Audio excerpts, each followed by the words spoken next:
The Strait of Hormuz continues to be a part of what was happening over in the Iran situation.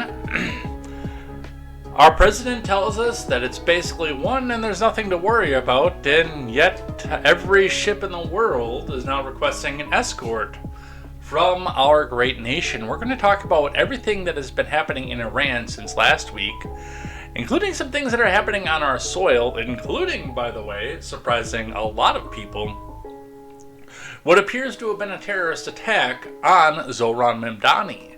We'll go over all of that, what's happening with that, and where we go with that.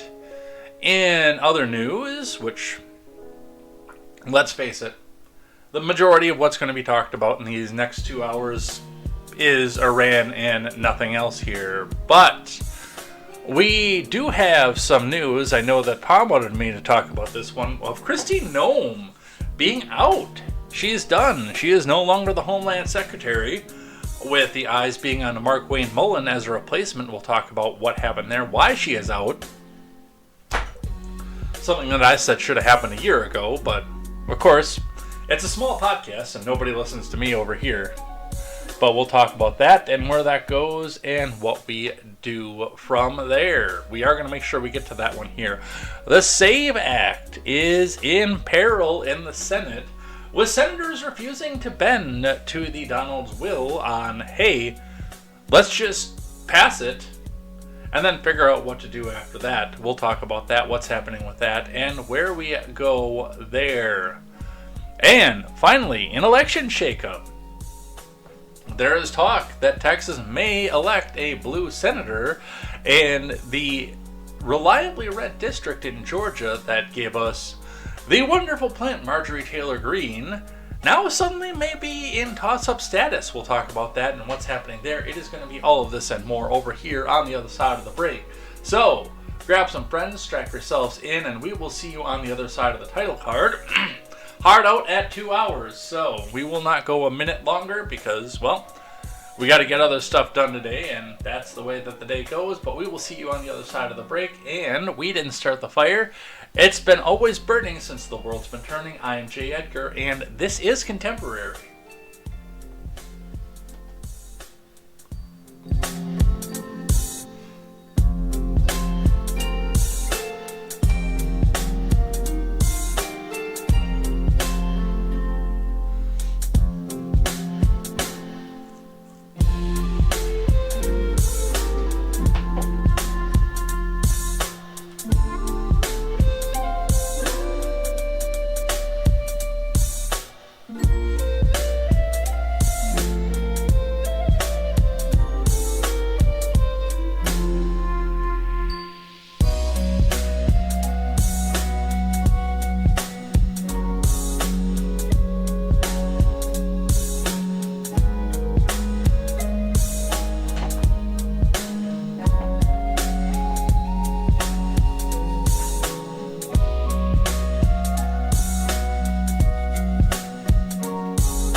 I'm telling you, I don't get the Charlie Kirk worship. I still don't get that. That's still a thing that's happening.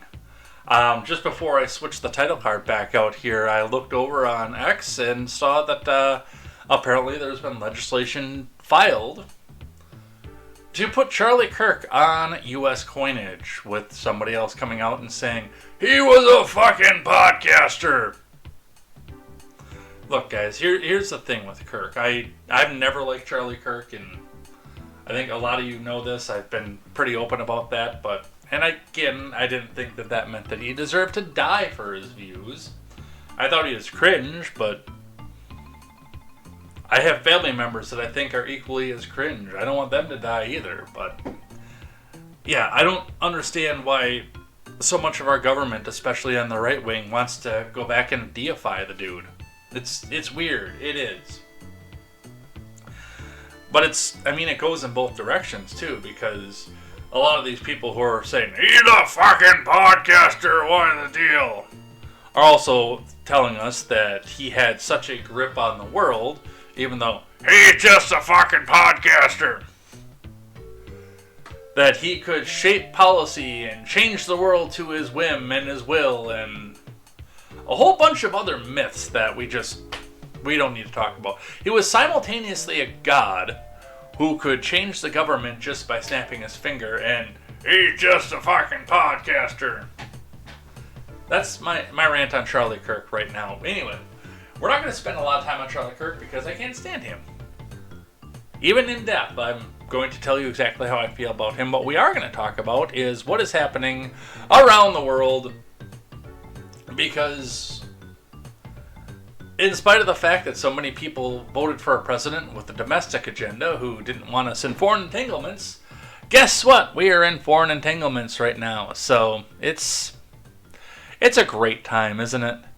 It's a great time to be an American. And hey, you MAGA people, remember when you told me up and down that you didn't want any new wars, and now you're telling me that I'm a...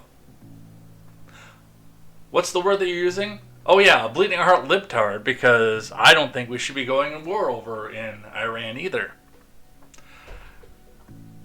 Explain this to me. Explain it to me like I'm 10. Anyway, we're going to go over what's actually happening here today, so strap yourselves in and, well, let's get started so we can have our heart out at 2 hours.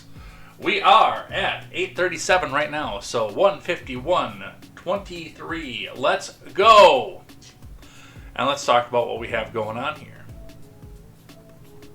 Where's my news scene? We're going to start today with the Dow, as we always do, which admittedly is dropping. I hope that you enjoyed your 401k when we hit over 50k, because, well, now there's uncertainty in the world, and, well, that uncertainty is translating to 46,844.31. This is down just today, almost 1,000 points on the Dow. About 1.25% down on the day. We'll see if it turns around, but we'll look at some of the news and see what's happening with that as well. So let's go over to the news tab, apparently, because they're not putting that up on the front page anymore. Alright, let's grab this one, and possibly this one. A couple live updaters talking about what's happening right now this morning. Normally I hate live updaters, but in the case of the Dow, since we're already in trading, we'll see what's happening there. The Dow dives 600 points as oil jumps. Iran says it will keep the Strait of Hormuz shut. Live updates. We'll be talking about the oil separately later on down the Iran cluster. Which, by the way, Iran is from like here all the way down to here. We're not going to go over all of them. But that's how much news that they have floating around about Iran today. Alright, stocks were under pressure. Under pressure. On Thursday, as oil prices added to their surge on supply disruption worries while the Iran war continues. It's not a war. Congress hasn't actually declared war yet. But of course, neither was Iraq and Afghanistan either, but we continue to call them that. The Dow fell 676 points, or 1.4%. The S&P lost 1.3%, while the Nasdaq shed 1.7%. Crude prices continued to climb after Iran's new supreme leader, Mojtaba Khamenei, who was appointed on March 9th, said the Strait of Hormuz should remain closed as a tool to pressure the enemy. West Texas Intermediate futures traded 9% higher at about $95 a barrel. Brent crude advanced 8% to roughly $100 a barrel. Which is, by the way, why you haven't seen that price drop, in spite of the fact that one of the articles I'll be talking about later on expressed that oil dropped to about $60 a barrel. On, what the hell day was that, Monday? Yeah, Monday. We dropped down to about $60 a barrel. Energy Secretary Chris Wright told CNBC Thursday that the U.S. Navy is not ready to escort oil tankers through the strait. though he said it will likely be able to do so by the end of the month. Traffic there has practically reached a standstill as the conflict in the Middle East escalates. Overnight, 3 additional foreign vessels were hit in the Persian Gulf, according to authorities. That comes after 3 separate ships, including one in the Strait, had been struck on Wednesday. U.S. forces on Tuesday sunk 16 mine-laying Iranian ships near the Strait. Insurance company Chubb was announced as the lead underwriter for U.S. government-led programs to provide insurance to ships attempting to traverse the key passageway. So, and yeah, we're going to be talking about that a little bit more down as we go, but also keep in mind that there are a few other players around the world who can actually make a profit if Brent crude goes up over $100 a barrel, who operate in that region, who have a vested interest in what Iran is doing. So, hey, we're not just looking at Iran right now, just so you know. U.S. forces on Tuesday sunk 16 mine-laying Iranian ships near the Strait. Insurance company, yeah, we read that one already. One funny thing, a meme that I saw about the mine-laying ships, though, is they had put basically a huge block and minesweeper and carved it out to look like the Strait of Hormuz. I thought that was funny. Iran's strategy of sowing economic chaos in the Gulf is working as tankers come under attack and Hormuz stays shuttered, pushing Brent up towards $100, said Adam Chrisafuli of Vital Knowledge. Not to be confused with Vital Information, by the way, for your everyday life. Funny sketch on all that. One of my favorites. Palm says Peter Thiel knows about the Antichrist. Peter Thiel knows about the God damn, that's going to be stuck in my head all day. I don't even have any news about Peter Thiel on today. And that's still going to be stuck in my head today.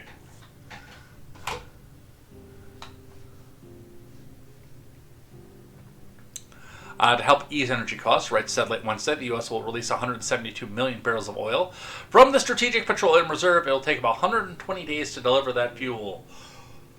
One sec.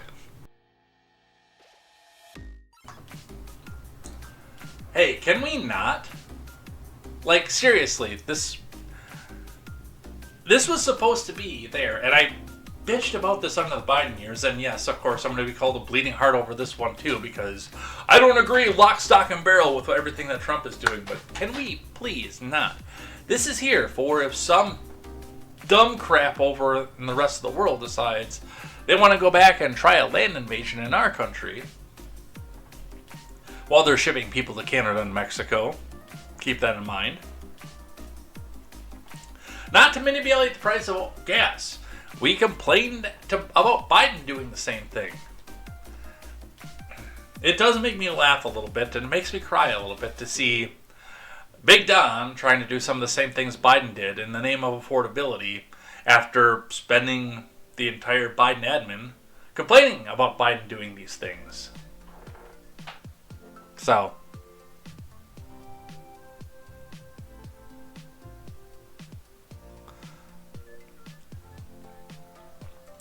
but yeah, one of the things to sit and watch for, yes, stocks are going on sale right now.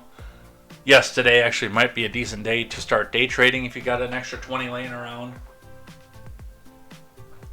that you might be able to do something with. This is not official financial advice. Check with your financial advisor before you do anything else. But yeah, everything is sitting out on sale right now, and one of the key things to watch is energy is always the driver of where the markets are going. Because you need energy before you do anything else in the markets. Whether it's data centers, whether it's industry, manufacture, transport. Everything relies on energy, and the energy is always bound by the price of oil. So that is what is happening in our markets right now. I want to talk just a bit more about what's happening here. Let's see. Investopedia, that's not the one I want. We talked about that.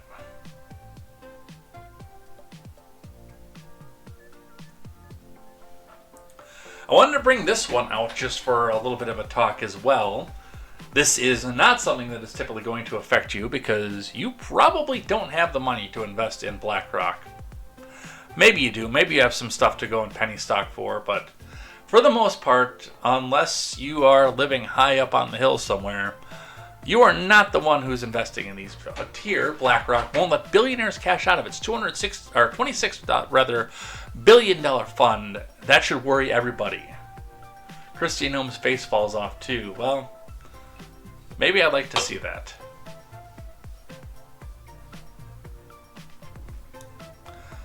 BlackRock is blocking investors from fully exiting its $26 billion HPS corporate lending fund after redemption requests hit 9.3% of shares in quarter one, well above the fund's 5% quarterly cap. It marks the first time withdrawal requests have exceeded that limit, and the market is reacting accordingly.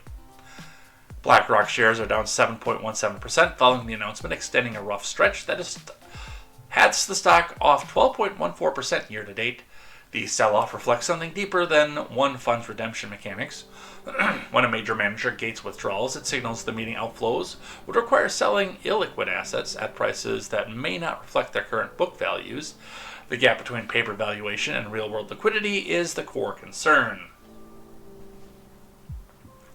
The contagion risk is real. Private credit funds are structurally illiquid by design, and when one high-profile name restricts exits, investors in similar vehicles tend to rush for the doors simultaneously. Blackstone, Apollo, and KKR are now under heightened scrutiny. Blackstone, Apollo, and KKR are now under heightened scrutiny. They repeated that line twice. If you're listening on the audio platform, you can't see it. Those of you watching on the video can see where they doubled that up. Just one had the stock exchange symbols and the other one did not. Ed Jr. decided nap time was over. That's surprising because she was pretty tired when I brought her up. The broader $2.8 trillion private credit industry carries significant exposure for software companies facing AI disruption, adding another layer of asset quality uncertainty that's difficult to assess from the outside. The VIX has surged to 29.49, sitting in the 94.6th percentile of the past year's reading. In this environment, redemption terms, liquidity provisions, and portfolio concentration in private credit vehicles are drawing increased scrutiny from market participants. Blackstone, Apollo, and KKR are now under heightened scrutiny. That's the third time they put that sentence in that article. Wall Street is pouring billions into AI, but most investors are buying the wrong stocks. An analyst who first identified NVIDIA as a buy back in 2010 before its 28,000% run has just pinpointed 10 new AI companies he believes could deliver outsized returns.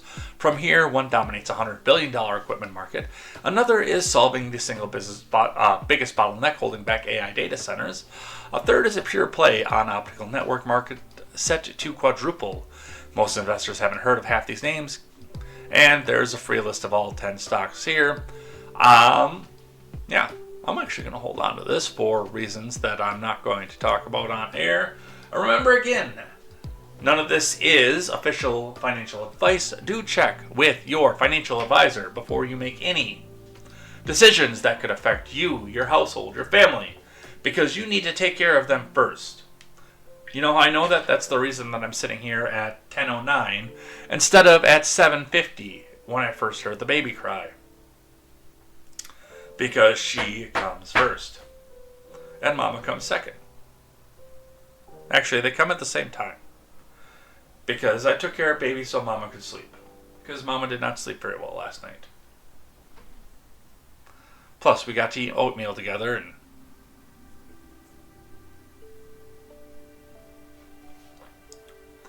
Alright. To start off our day with a little bit of nostalgia right now. Joshua Smith from Break the Cycle. Someone I've talked to before, although admittedly I don't remember it because, well, that was on hour 22 of a 24-hour podcast. I was pretty burnt out by that point. Joshua Smith tweets out, Shia LaBeouf arrested, Britney Spears arrested. We're back at war in the Middle East. Pokemon is popular. Which, yes, apparently they made a new Animal Crossing style game and put that out in the world. Hillary Duff is on tour. There's a new scary movie coming out. Bill Clinton is testifying about not having sexual relations, and the kids are wearing JNCOs again, which that I've actually not seen in person, but I would have to laugh if I did. Think I'm going to crack an ice cold Zima and enjoy the nostalgia, which, by the way, I looked it up after I read this. And yes, you can buy Zima again. That is a thing. They're bringing it back. They're bringing it back. Hold on, I'm going to plug the keyboard in, so it doesn't die on me in the middle of the stream, in case I do have to go type something, look up a map or something.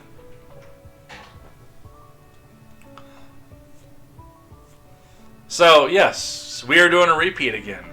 This is much like 2016, except for the fact that Trump wound up being in the race instead of Jeb, which we all thought it was going to be because, hell, you remember at the beginning of the political season in 2016, when it looked by all rights like the two picks were going to be Jeb and Hillary, so Bush versus Clinton.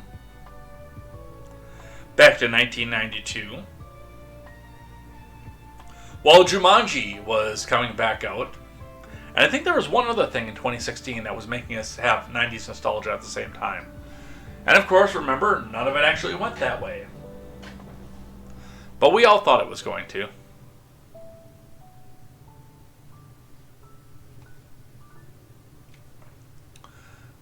Well, alright, with that in mind, let's talk Iran. Oh, I have another BlackRock article here. That's okay, I'm not going to read that one. Like I said, we don't always do everything here. Alright, we're going to start with some of the Iran stuff here. One of the big ones in the news is it's looking like there's been a report. Not an official report yet. That is a mistake that's being made out there. But there is a report, allegedly, that the girls' school in Iran that got hit by the missile was hit by a U.S. missile. I'm going to read a little bit of this from our friends over at NPR. Remember, hit that donate button because NPR is only 10% government funded. And they need to tell you that the U.S. is evil and they're against war right now because a Republican is in office. But if it was the Ukraine and Russia, they'd be telling you you have to donate all the money.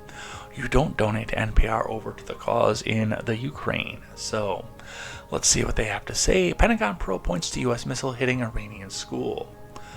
This is from Tom Bowman, Kat Lonsdorf, Jeff Brumfiel, and NPR staff.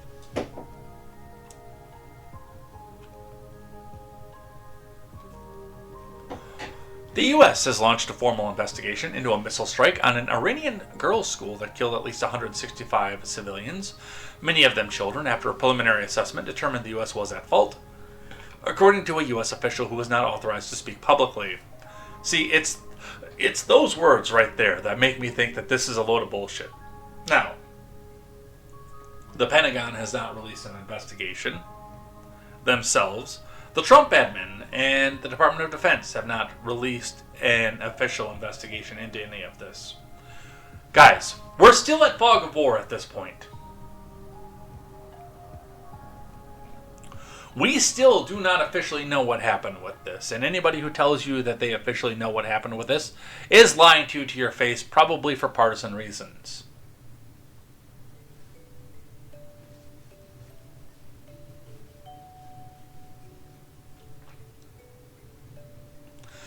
If the U.S. role in the attack is confirmed, it would rank among the military's most deadly incidents involving civilians in decades. Congress created a special Pentagon office to prevent the accidental targeting of civilians, but it was dramatically scaled back by Pete Hegseth soon after he took office last year. This investigation is ongoing, and we have said, unlike the terrorist Iranian regime, the U.S. does not target civilians, White House spokesperson Anna Kelly says. The Pentagon did not respond to a request for comment. Now, if you read this article, and this is Lie by Structure, if you read this article and stopped after the first paragraph, you'd start sharing this around X and saying, holy shit, it happened, the U.S. killed a bunch of little girls and civilians, and they're terrible, they're evil, they're awful, they're everything else in the world. But 3 paragraphs down, it's telling you, we don't know. the person who spoke was on condition of anonymity, so it could be the top investigator general of the Pentagon. Or it could be Chad the night janitor, who heard somebody tell somebody else that, oh yeah, no, we totally blew that thing up. But we're still under the fog of war. We are still under a fog of war at this point. It might be a U.S. thing, and I'm criticizing this administration for everything else stupid that they're doing in this. So yes, you will hear my full criticism off of this, but with missiles flying everywhere and the fact that, well, Iran sucks at all this stuff, there's an equal chance that it was Iran that did that at this point. Hell, there's an equal chance that the thing just originated from Israel and nobody wants to come back out and say it. Because, yes, there were missiles flying everywhere that morning, in both directions.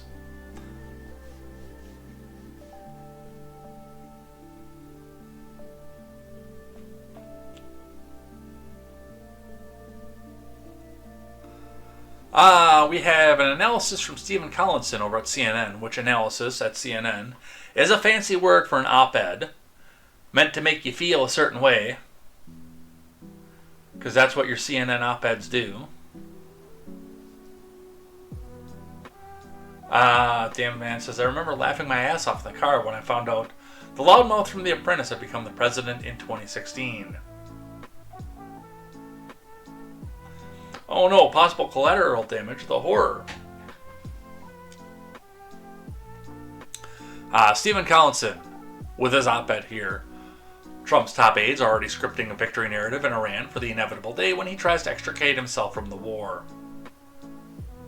That paragraph right there drips op-ed. The White House is conjuring a surreal endgame scenario. He will personally certify an unconditional surrender by the Islamic Republic, even if it's not true. And you people wonder why I say this is an op-ed. Hagseth says only Trump can judge whether the war is at the beginning, the middle, or the end, as if it's his boss is the sole arbiter of reality amid a raging regional conflagration. Iran's revolutionary leaders are unlikely to cooperate, since Trump's choreography will clash with their core objective in an existential fight, outlasting Americans' tolerance for a new foreign war. In the Middle East, tormented history shows violence is not a tap that can just be turned off. Each new war merely refreshes the historical grievance that feeds the next one. This bitter experience means Israelis, Lebanese, Iranians, and their regional brethren will be less sanguine than Trump's team about the future.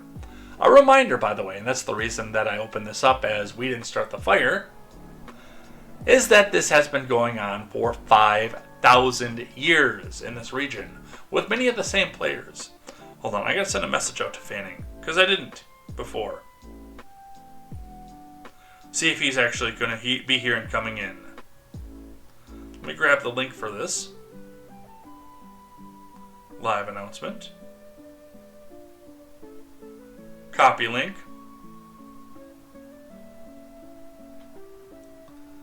Quest Fanning. Almost forgot to invite. Paste. There we go. Now we'll see Fanning show up here in a little bit. On-air production. It's a wonderful thing.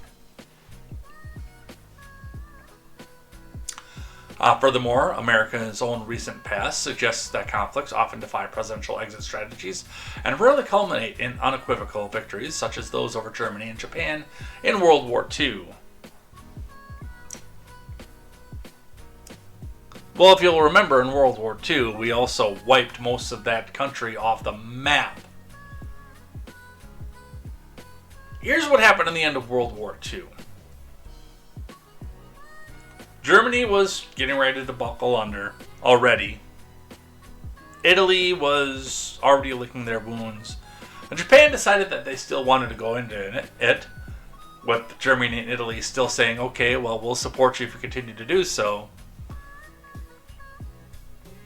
And then the U.S. dropped a nuclear weapon on Hiroshima, and a couple days later threw one at Nagasaki and said, "You guys sure you want to come back and do this again?" And everybody got real quiet for a little while.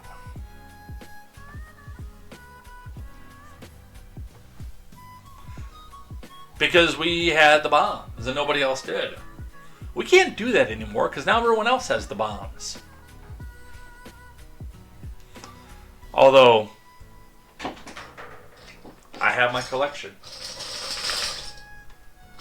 We'll be here when we could play Fallout in real life. I already started saving my money. You should too.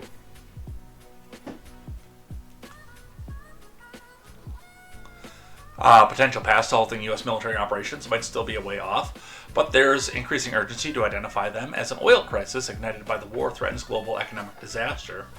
And Trump's fragile political position risks being further weakened by elevated gasoline prices he insists are temporary. I get a little problem with that for Collinson, and that's the fact that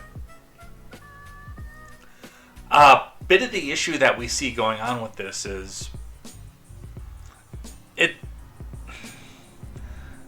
it's Middle Eastern in nature and it's Asian politics in nature, and that's the fact that we can come back and say, okay, well, our hostilities are done, let's make an agreement here, and then Iran is still going to start shooting everything that they can out of the Strait of Hormuz. Even if we cease hostilities at this point, because that's their culture, that's what they are supposed to do. And if they don't do that, it shows weakness in front of the people that they're desperately trying to control right now. It's partially a Persian thing, and it's partially a fact of it's a de facto dictatorship, and they're trying to hold face in front of the people that they're dictating over. Oh, did you bring me a donut? I want a donut.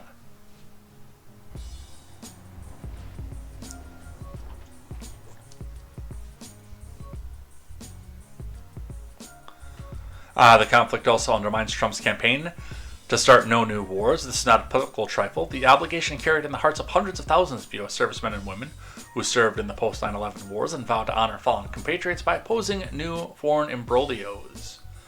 Yeah, but the hardcore red hat people are looking at this and saying, well, if you don't support the new war, you're just a libtard.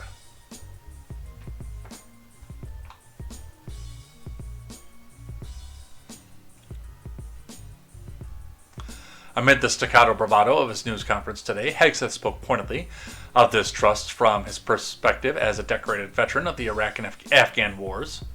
Funny, at this point he's not just a Fox News host. This is not endless nation building under those types of quagmires we saw under Bush or Obama. It's not even close. Our generation of soldier will not let that happen again, and nor will this president, Hegseth said. Yeah, talk to me in 20 years. Unlike those comrades who opposed the new adventurism, Hegseth concluded the answer is a more lethal and unconstrained brand of U.S. warfare, delivered through fearsome air campaigns or special forces, raids like the one that toppled Venezuela's president. For all the faults that I found in the Venezuelan one, that was a good operation, by the way. I don't agree with the fact that we did the operation, but on paper, that operation operated exactly how it was supposed to.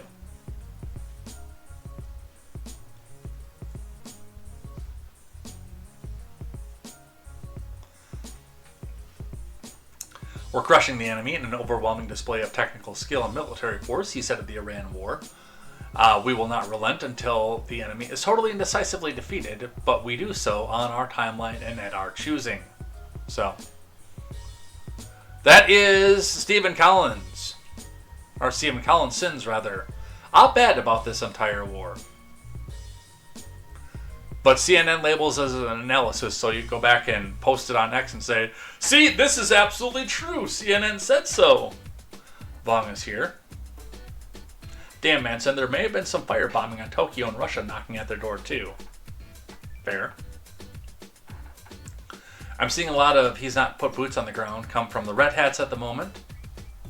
I believe there are boots on the ground at this point, by the way. I would have to double check that, so let's not take that as gospel right now.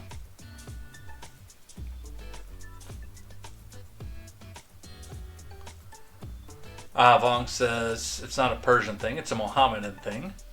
That's why we stand a good chance of success by taking out their leadership. The Iranian people hate their government, and the mullahs most of all. Well, we'll see what happens. Like I said, talk to me in 20 years. On our soil,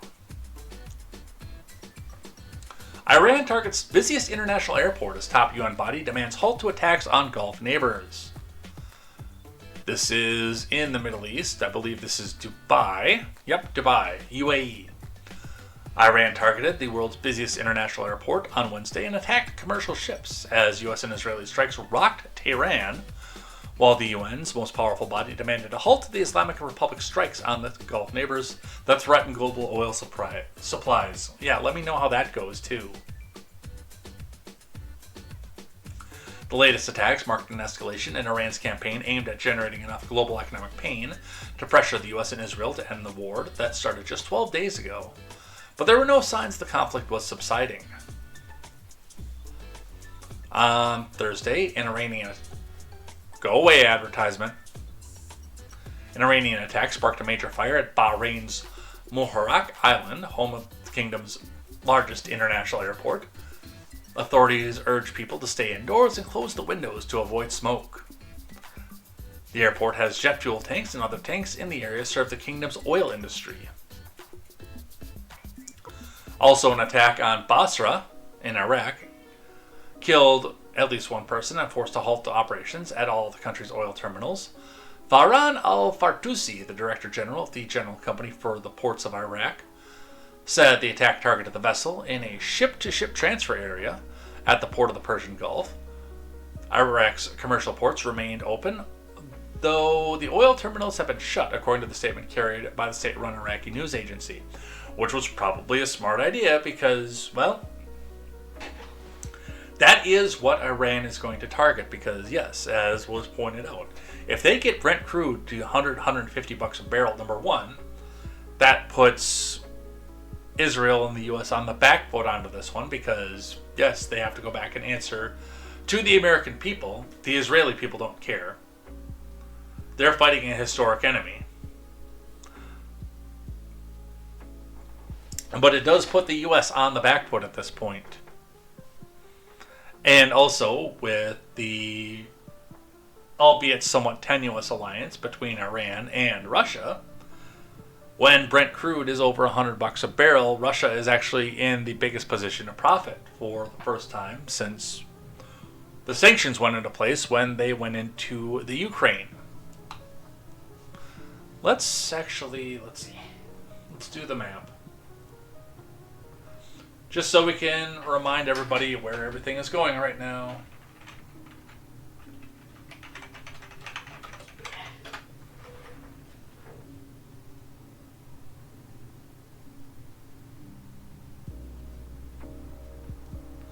Alright, so there is the Kingdom of Persia, modern day Iran, on the doorstep and the crossroads between the stands of the former Soviet Union, the Middle East as we know it, the Arabian Peninsula. There is your Strait of Hormuz that is in the news everywhere. And there is the Iraqi port, which basically, given the way that historical borders have operated, I mean, you've kind of made yourself a choke point at that point. Not that I recommend that Iraq go through and try to take some of this land out of Iran, because, well, that's going to cause a bigger problem that we really don't want to deal with. But yeah, you've definitely got yourself a choke point there, and you've made your people that are there sitting ducks by letting that essentially be the only place to port through.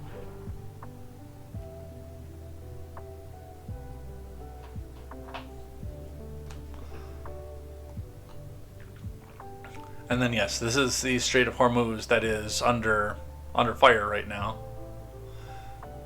That's the Persian Gulf. That's the Gulf of Oman. I know it's Oman, but it's funnier to say, oh man. What country is this? Because it doesn't appear to be a part of the UAE. Is that a part of Iran?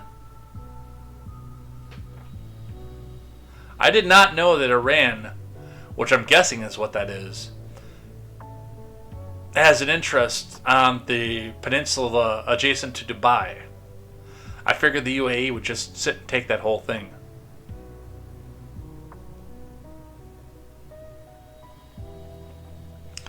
But yes, as a reminder, if you have any interest in what's going on over there, this is where everything is.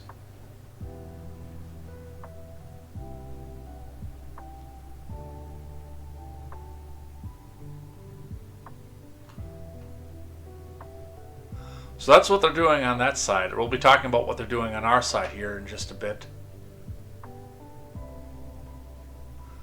Iran warns U.S. tech firms could be targeted as war expands. Apparently hackers are getting into this one.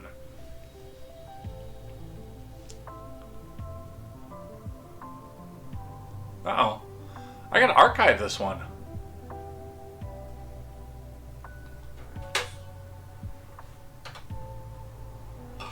Archive.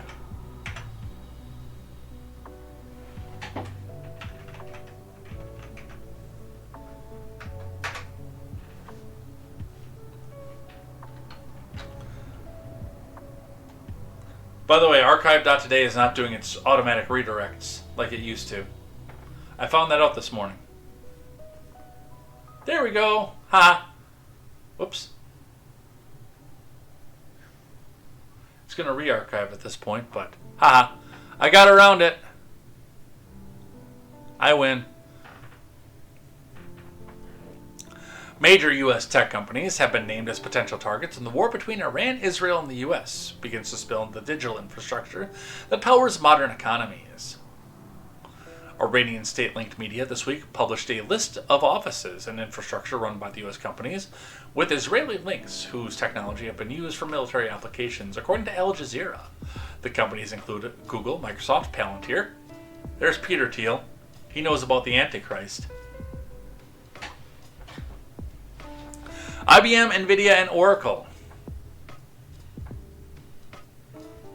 Many of these companies operate regional offices, cloud infrastructure, or data center operations across the Gulf, including in the UAE. None of them have released a public statement on this development. The list was published by the semi-official Islamic Revolutionary Guard Corps linked Tasnim news agency, alongside a warning that the scope of the conflict could expand beyond traditional military targets. As the scope of the regional war expands to infrastructure war, the scope of Iran's legitimate targets expands, Tasnim news agency reported.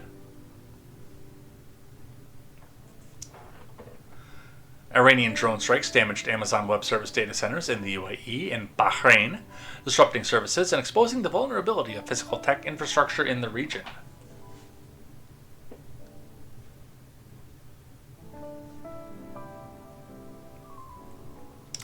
The warning followed Iranian reports of an Israeli strike on the bank building in Tehran linked to Bank Sepah. Iranian officials have described it as an attack on the economic infrastructure.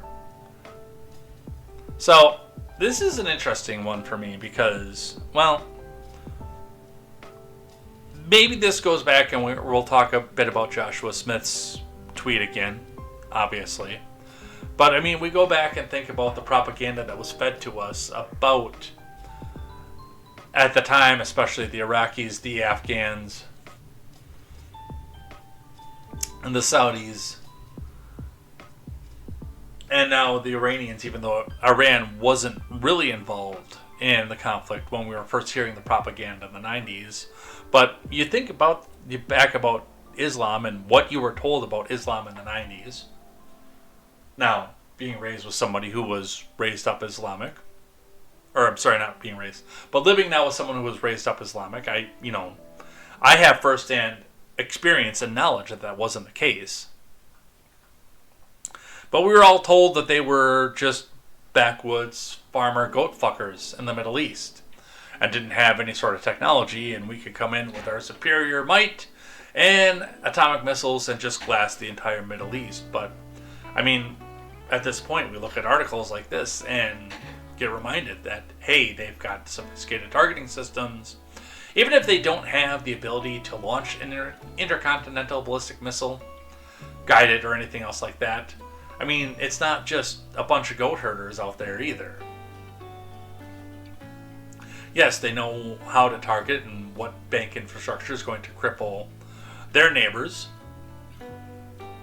And yeah, I'm sure that they do have people down there who can hack in and go and find the vulnerabilities in a tech network and do cyber warfare. But it's interesting to me because we were sold a completely different sheet of propaganda in the early 2000s about this region.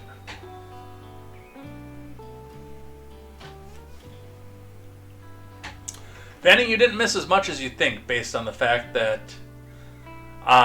Ed Jr. got up about the time I was going to get started and Pom was still sleeping, so we sat down and ate oatmeal together and got started late.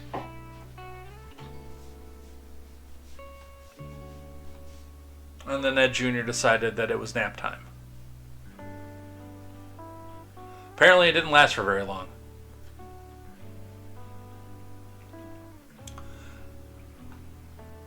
But yes, that's what we get from Wired.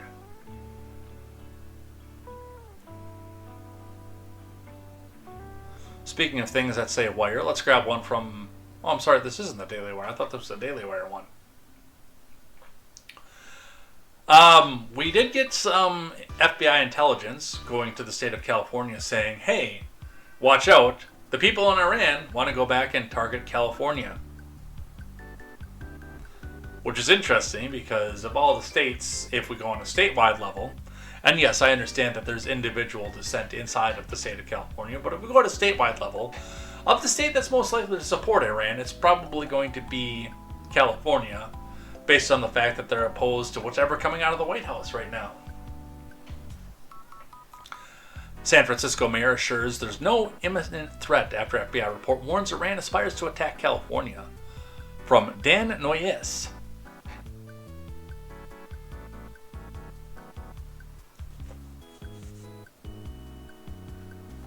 Bonk says, unfortunately for them, their hardware is probably so crap that we can just throw a big worm at them and crash their whole government network. See, I wouldn't bank on that anymore.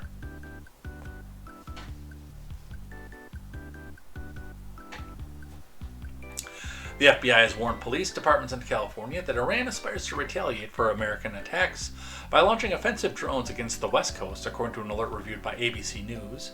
Over the years, ABC 7 Eyewitness News has reported on other alerts from the FBI that said the Bay Area could be a target for terrorists. This new alert is the first we've seen to mention the potential use of drones. How long do you think they droned on about that? The FBI sent an alert to the California Police Departments, reading, "We recently acquired information that as of early February 2026, Iran allegedly aspired to conduct a surprise attack using unmanned aerial vehicles from an unidentified vessel off the coast of the U.S. homeland, specifically against the unspecified targets in California, in the event the U.S. conducted strikes against Iran."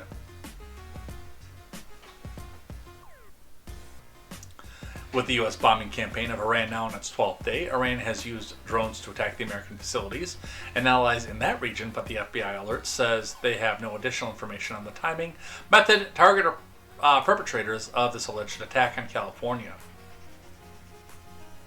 I don't necessarily know that Iran has the capability to get something with drones on it that close to the mainland without us knowing about it. So I'm not hugely worried about this. I'm more worried about what Middle Eastern terrorists of various types have been doing for as long as there's been Middle East terror in the United States. A couple guys on the ground with a pressure cooker, finding some heavily crowded area.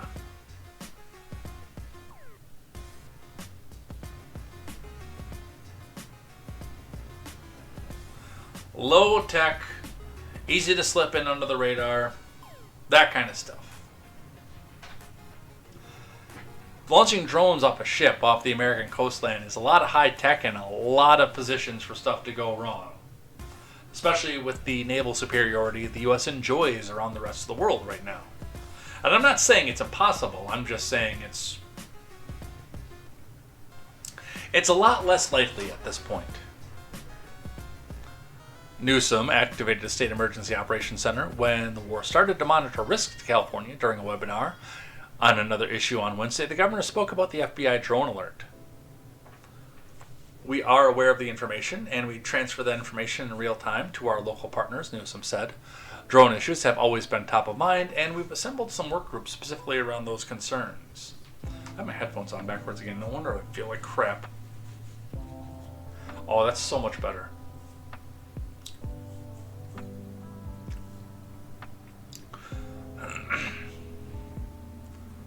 When pressed about whether he's concerned about the possibility of a domestic terror attack in the U.S. that is backed by Iran, Trump said he is not. So, I'm not, again, really 100% concerned about the idea of Iran throwing a bunch of missiles off a boat at our coast. I think that would be a short-lived dream for them, but yeah. Hackers and cyber attacks and just good old-fashioned on-the-ground terror.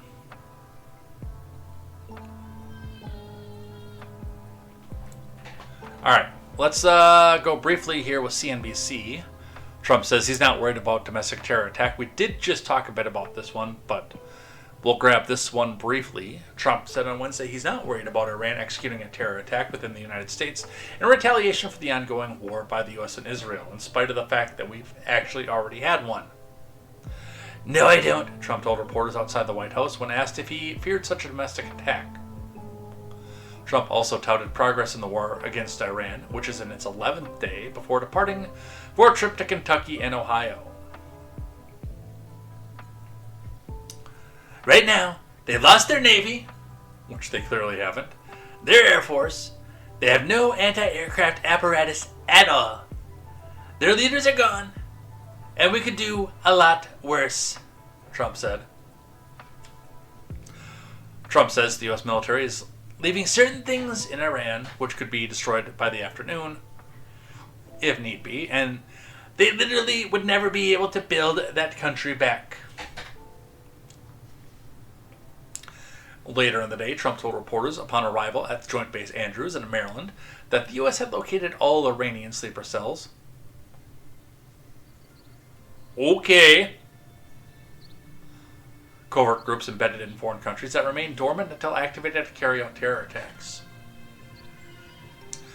We know where the sleeper cells are. We have eyes on all of them, Trump said, adding the U.S. was in very good shape in its war on Iran, according to a Reuters feed of his statement. The U.S. military had destroyed about 16 of Iran's mine layers, Trump said. Asked if Iran had mined the Strait of Hormuz, which is the world's most sensitive choke point for oil shipments, Trump said, "We don't think so." In a report Tuesday that cited two people familiar with U.S. intelligence reporting, CNN said Iran began laying mines around the strait, albeit in just a few dozen in recent days. Trump, referring to CEOs of major oil companies, said, "I think they should send tankers through the narrow strait, which has remained effectively closed because of the war." A spokesman for Iran's Ministry of Foreign Affairs warned Monday that tankers passing through the strait must be very careful. I would be very careful in that region in peacetime if it was me. After the last 30 years, with this country still being volatile, U.S. strikes in this country, and probably some people who aren't real happy about that, a will they won't they love-hate relationship with this country is screaming death to America, and this country having been destabilized at least once by our forces, I'd be careful going through the Strait of Hormuz, like I said, in peacetime. There's a lot of stuff that could go wrong right there.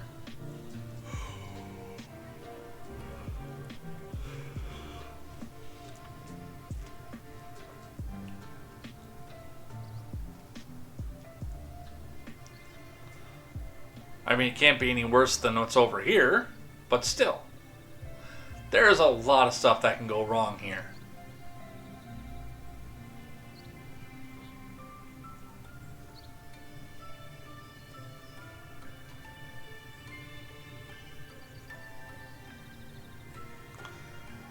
But don't worry, I'm not worried about it.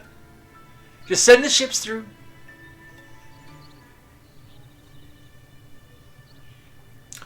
Alright, on the domestic side, from the BBC. 2 men are charged with terror offenses after a homemade bomb thrown outside of a New York City mayor's home. Mamdani did a lot of dancing around this one. From Brandon Drennan and Madeline Halpert. 2 men have been charged with terror offenses after police say they attempted to bomb a protest outside the New York City's mayor's home in an attack allegedly inspired by the Islamic State group. The suspects, 18-year-old Emir Balat and 19-year-old Ibrahim Kayumi, allegedly told police that they aimed for the Saturday attack to be even larger than the Boston Marathon bombing in 2013 that left 3 dead. I don't think that they got a body count off of this one. Although where they're going after this, they have a good chance of becoming somebody else's body count. New York City police say the pair attempted to detonate 2 explosives outside of Gracie Mansion, where Mayor Mamdani lives. Authorities found a 3rd bomb in their car. They found a bunch of other stuff too, just so you know. The incident happened during an anti-Islam protest, because of course it did. None of the explosives went off as intended. Footage of the incident shows one of the suspects being detained just seconds after igniting one of the explosives, which did not detonate.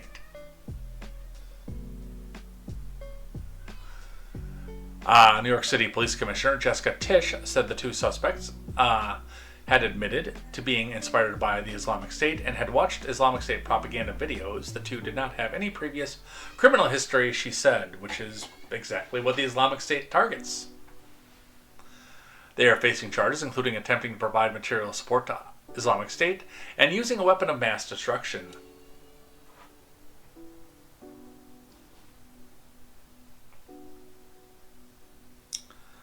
We are fortunate the devices used this weekend did not cause the kind of harm that they were certainly capable of causing, Tisch said during a news conference on Monday, but luck is never a strategy. Devices like these have the potential to cause devastating harm.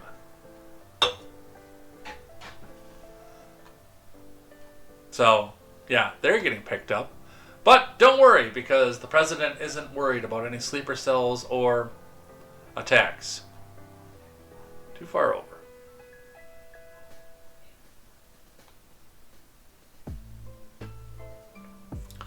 What we know about the suspects from Fox 5 New York City.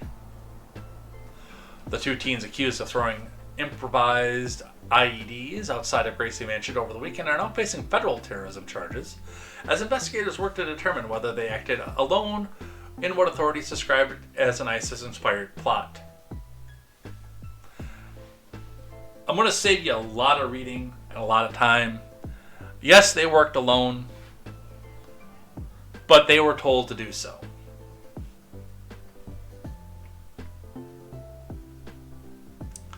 The 2 devices that ignited during the protests were real and potentially lethal.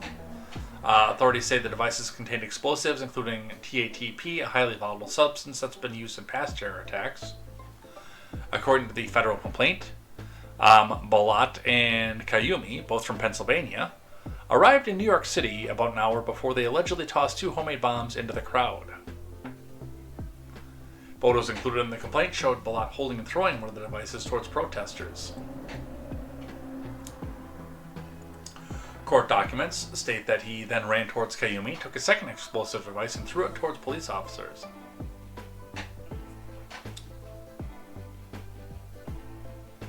Yeah, they wanted to be bigger than Boston Marathon. ISIS Innovations. A Pennsylvania search. The FBI executed a court-authorized search warrant on Monday in a public storage facility in South Flowers Mill Road and Langhorne in connection with the case. According to Middletown Township Police, residents in the area may have heard several loud bangs overnight. Authorities said the FBI safely disposed of explosive materials recovered during the execution of the search warrants. The detonations were carried out by trained personnel in a controlled manner as part of an ongoing federal investigation. So, they found other stuff that go boom. That the people didn't bring with them.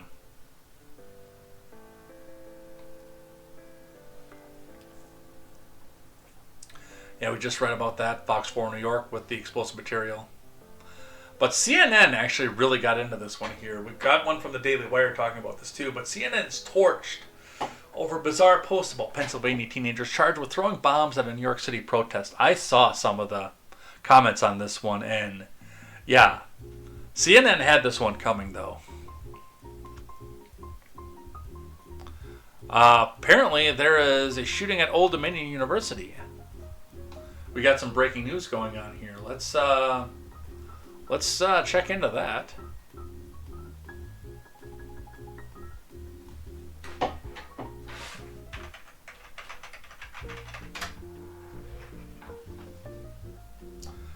Let's see. We've got the music band, the freight line, and news.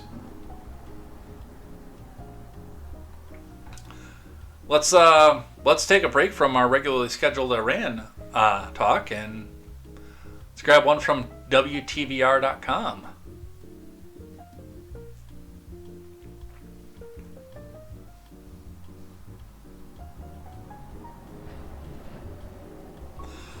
Two injured in Old Dominion University shooting, suspected gunman dead. From WTVR CBS 6 web staff. This is in Norfolk. The suspected gunman is dead after two people were injured in the shooting in Old Dominion University Thursday morning. The shooting happened around 10:45 a.m. in Constant Hall, which sits along West 49th Street in Norfolk. So this is DC Metro, by the way. Two people were taken to an area hospital. The status of their injuries is not known at this time. Constant Hall serves as a hub for the College of Business and has 19 classrooms, 2 full-size lecture halls, and the Greg Lumsden Trading Room, per Old Dominion University website. Additional details were not immediately available.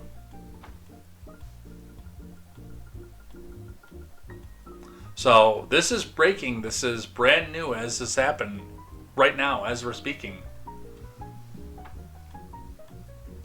We'll keep an eye on that.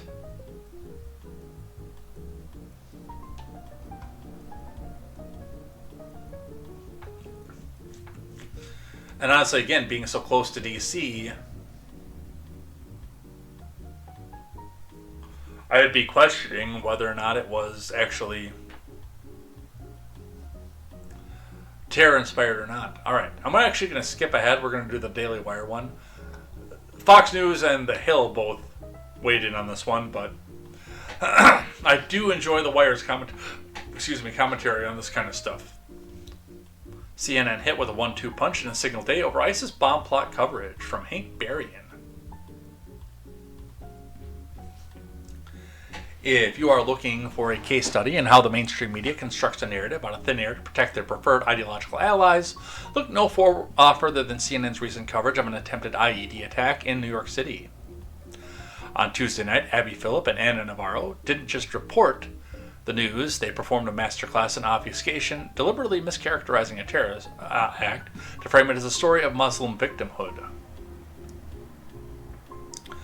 The facts, which CNN seemingly finds inconvenient, are these: 2 Pennsylvania teens, who reportedly pledged allegiance to ISIS, traveled to New York to detonate homemade bombs. Their target wasn't a person, but a crowd of protesters, yet in the hands of Abby Phillips, this became an attempted terror attack against New York's Mayor Zoran Mamdani. Yeah, no, they actually weren't targeting Mamdani at all. They were trying to get the people who were protesting against Mamdani.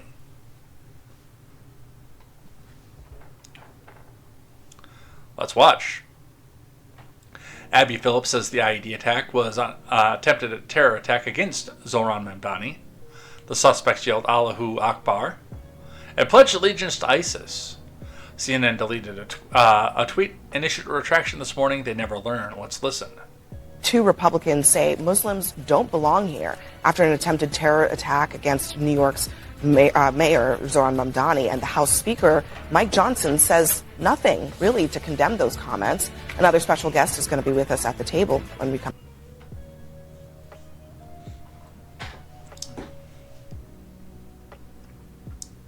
By framing the attack as one directed at Mamdani, who identifies as Muslim, Philip and Navarro attempted to pivot the conversation away from the radical Islamic terrorism and towards their favorite hobby horse, Republican bigotry. Philip used the false premise of an attack on Mamdani to grill guests about the comments made by Congressman Andy Ogles and Randy Fine, effectively using a near tragedy caused by ISIS sympathizers to scold Republicans for being mean.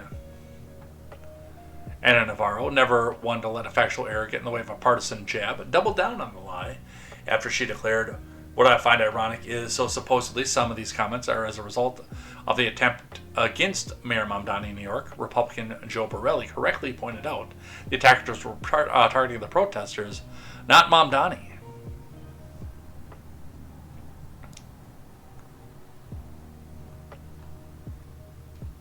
So, yeah.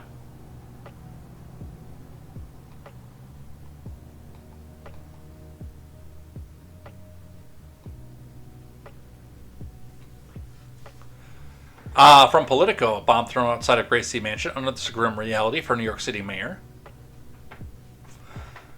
Joe Anuda, Chris Sommerfeld, and Jason Bieferman. As New York City's first Muslim mayor, Mamdani is facing a uniquely fraught cultural, religious, and political forces that almost turned deadly outside of his home over the weekend, offering a grim preview of what may await. On Monday, 2 days after a protest evolved into chaos outside of the official residence, 2 teens were charged with lighting a pair of IEDs in a crowd and providing material support to ISIS, while a far-right provocateur returned to Gracie Mansion to double down on Islamophobic rhetoric. That was the focus of Saturday's initial gathering. So, yes, Politico is also going down the route of, hey, ISIS made an attack on people who are protesting against Islam, which they should not have been to begin with, but Islam is still the victim.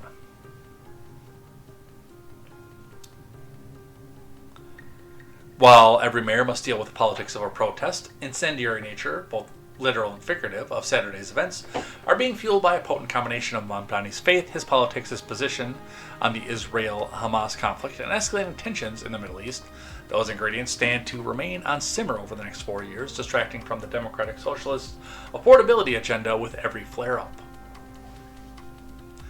The Muslim community in New York has been seen a significant increase in Islamophobic rhetoric and actions since Mamdani won his primary, said Murad Awadeh, a close advisor to Mamdani and the head of the New York Immigration Coalition.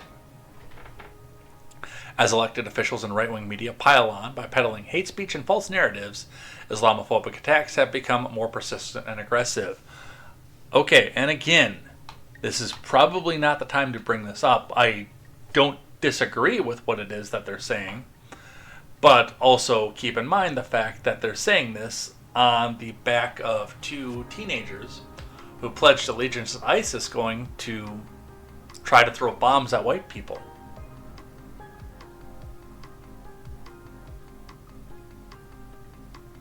This might not be the time to do something like this. In fact, if you're going to try to push a partisan agenda, this might be the time to put your head down and shut the fuck up. Because now that the facts are out, you don't have a path to win on this one. Oh, right-wing provocateur went back and said more mean things about Mamdani. Yeah, well, the people who were in support of Mamdani literally tried to kill people.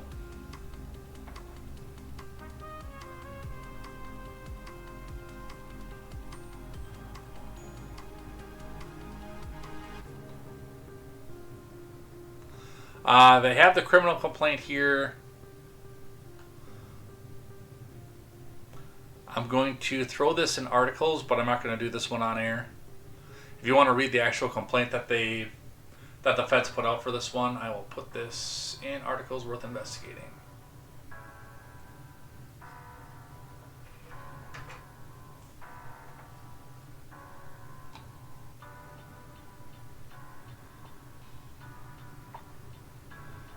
Alright, what else do we have? And yeah, there is a PDF of the criminal complaint right there. This one might be a swatting one from ABC News. KCI bomb threat that caused evacuation, maybe swatting case. In Kansas City, the threat that shut down part of the Kansas City International Airport on Sunday may have been a case of swatting. So this might not actually have anything to do with the Middle East, but I wanted to talk about it at least, just in case anything develops that does. Because the timing is a little bit suspicious. 1:12:43. 48 minutes to go. The threat that shut down part of Kansas City International Airport may have been swatting. According to ABC, a consulting group that tracks online activity, reported the scare may have been triggered by a swatting group known as Kitty Mafia.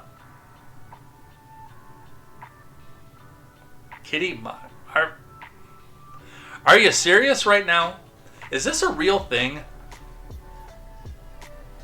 I hear Ed Jr. Passengers and employees were evacuated from Kansas City International for about 2 hours after authorities received a bomb threat involving the airport terminal and parking garage.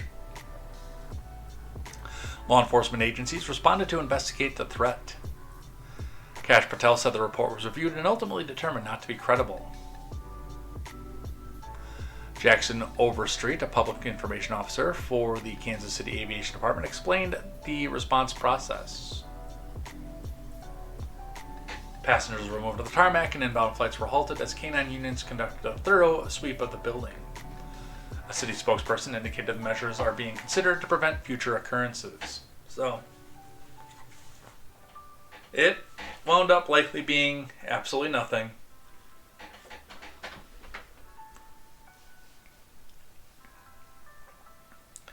And yes, again, I understand why they have to go back and do something like this, but it's still also a little bit scary that anybody with a cell phone can come back and shut down a major hub of industry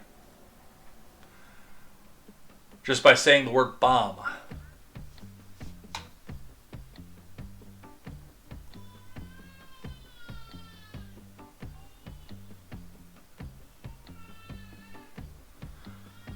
There you go, I got an ad on Rumble.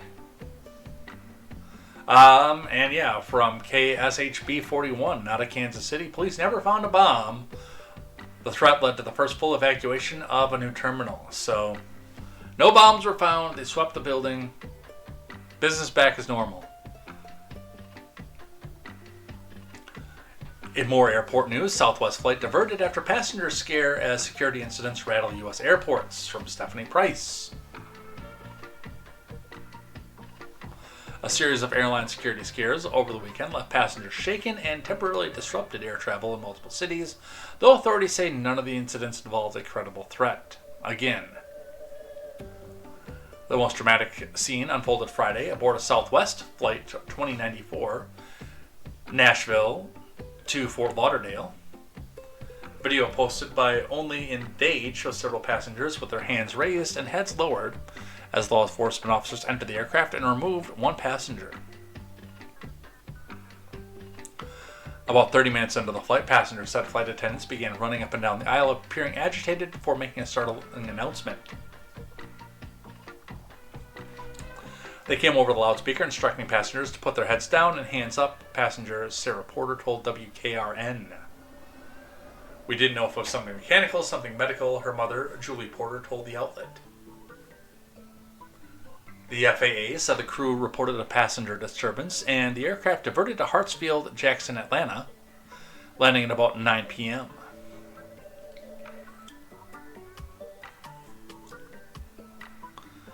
Apparently somebody opened the emergency door in Atlanta as well, by the way. According to Southwest, the diversion was in response to a possible security matter. NPC News reported the incident stemmed from the passenger who had set a timer on his phone to mark prayer time during Ramadan, the holiest month of the Islamic calendar. Wait, what?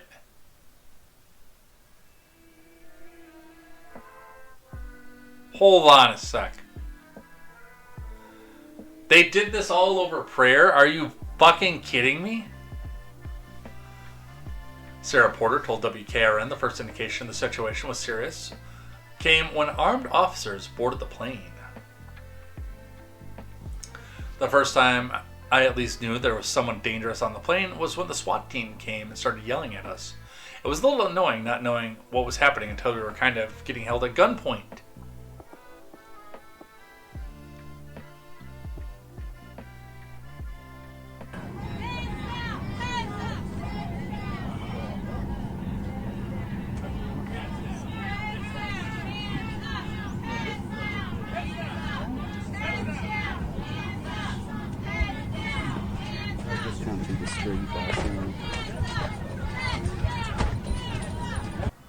Stand up. Everybody heads down. Stand up. Stay down. Stand up. Everybody just stay down. It's okay.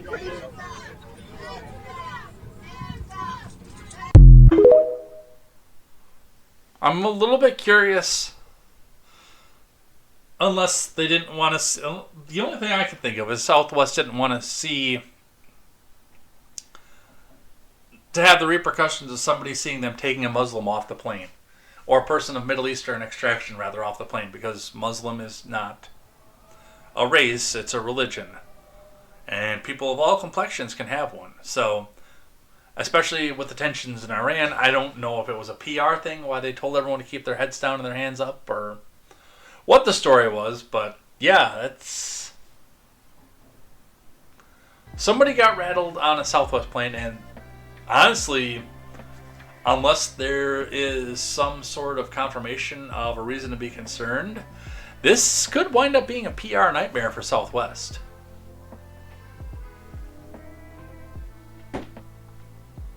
Because, yeah, they yanked people off and searched the entire plane looking for a bomb.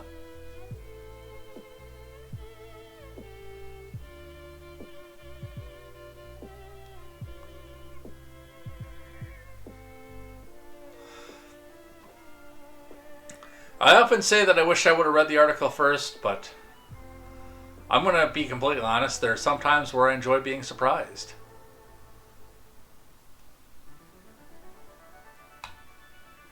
More Fox on the same stuff.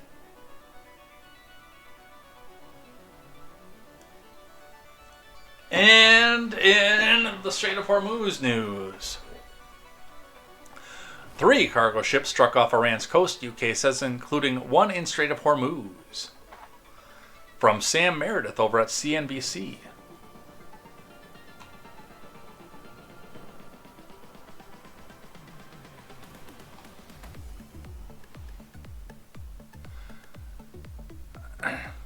Look, if they said God is great in Arabic, people are going to think that it's the worst at this point. Yeah, that's true. And Vong said the same thing. Suspects are alleged to have yelled, God is great in Arabic, and talked about the boom device. There has not been any confirmation I've seen of that, but again, I'm going to be completely as fair as possible to this one. That yes, if something comes confirmed about this, then I'll say, yeah, I was wrong about that. But if they cannot confirm that, then yes, that is going to be an absolute PR nightmare for Southwest. Alright, going back to the Strait of Hormuz.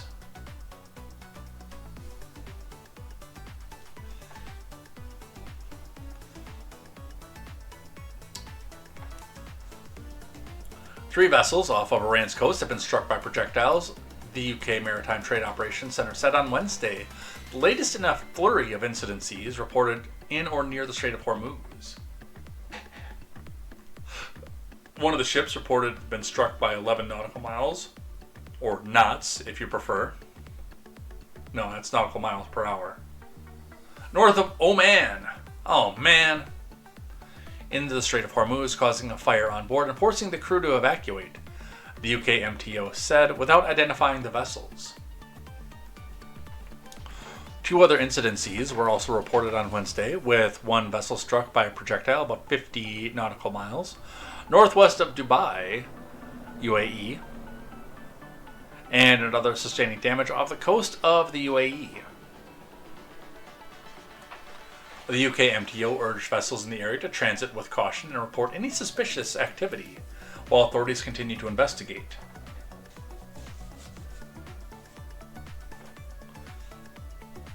Thailand's Navy said a Thailand flag container ship with 23 people on board had been attacked while transiting the strait, according to Reuters, which I have that article up here again, but we can probably skip that at this point. Photos show black smoke billowing from the Mayuri Nari vessel. The IRG said they had fired on the vessel in the waterway, Reuters reported, citing the semi-official Tasnim news agency. Shipping traffic through the strategically vital Strait of Hormuz has ground to a near standstill since the U.S. and Israel launched airstrikes on February 28th.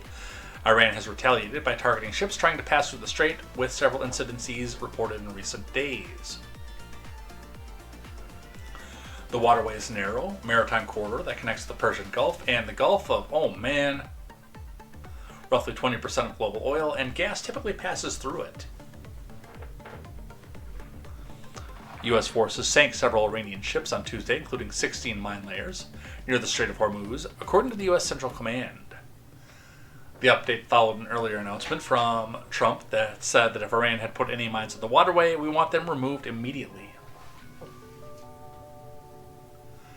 The UK MTO had received 17 reports of incidences affecting vessels operating in and around the Persian Gulf, Strait of Hormuz, and Gulf of Oman between February 28th, when the war began, and March 11th. Those include 13 attack reports and 4 reports of suspicious activity.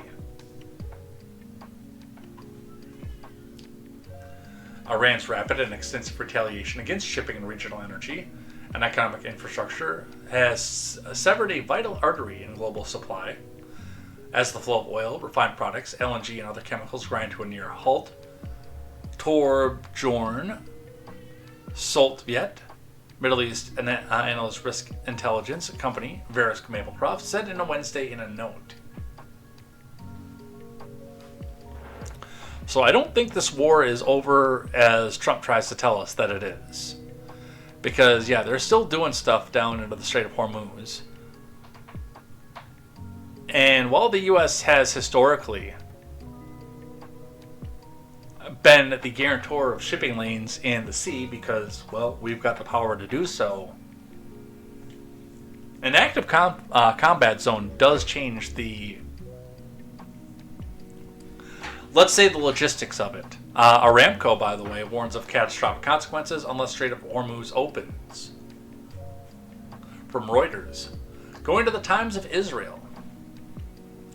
Aramco, the world's top oil exporter, said Tuesday there would be catastrophic consequences for the world's oil markets if the Iran war continues to disrupt shipping in the Strait of Hormuz. That tracks and that checks out. Oil shipments have largely blocked from using the shipping artery, where normally 20% of the world's oil would pass through daily.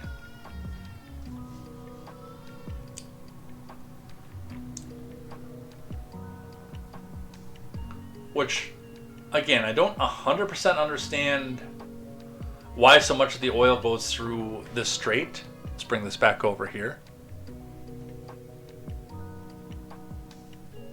I get it for Iraq, it's a thing, because that's the only shipping port that they have, but, I mean, the Saudis, I guess they're facing some similar issue over on the other side of the country, out by the Gulf of Aden, and the Houthi rebels in Yemen.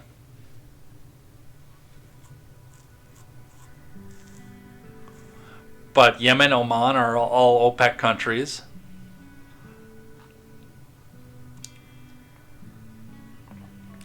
So I don't 100% understand where so much of the oil goes through this little spot.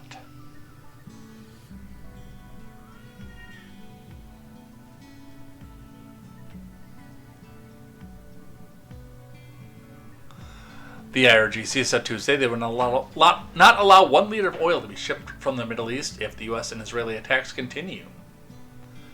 There would be catastrophic consequences for the world's oil markets, and the longer the disruption goes on, the more drastic the consequences for the global economy, Aramco CEO Amin Nasser told reporters on an earnings call. By the way, Aramco, for those of you who love King of the Hill, reminder, that's where Hank Hill went to work to finish out his retirement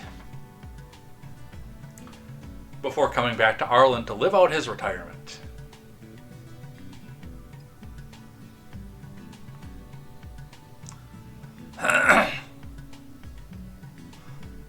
While we have faced disruption in the past, this is by far the biggest crisis the region's oil and gas industry has faced, he said. So, yeah, Iran doesn't want to let anything through, which is fantastic, apparently. And from Axios, calls grow for Hormuz ships escorts as Iran escalates attacks, which, and again, a reminder, that's all on us. Because nobody else has the military capability to do so. From Rebecca Falconer and Ben German.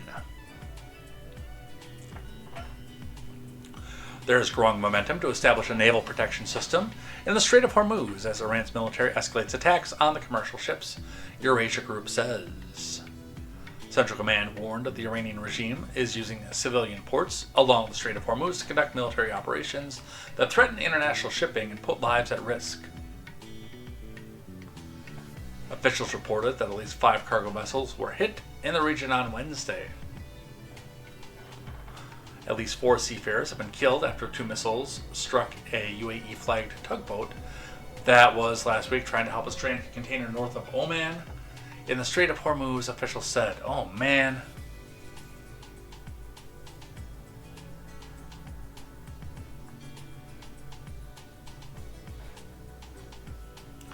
Eurasia Group, a political risk research and consulting firm, said in a note Wednesday that traffic through the strait typically handles about 20% of the world's oil supply, remains near zero because of threats by Iran to attack any passing vessels. Calls have been growing for commercial shipping vessels to be protected when Energy Secretary Chris Wright, X account briefly and inaccurately stated Tuesday the U.S. had successfully escorted an oil tanker through the strait. It pushed oil prices down during another day of volatile trading.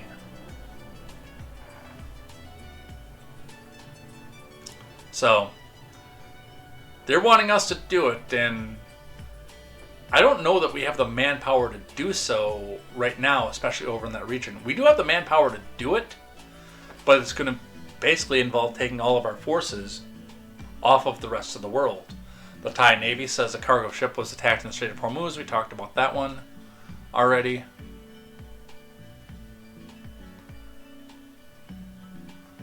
Trump said that the Hormuz opening is working very well. We talked about that already.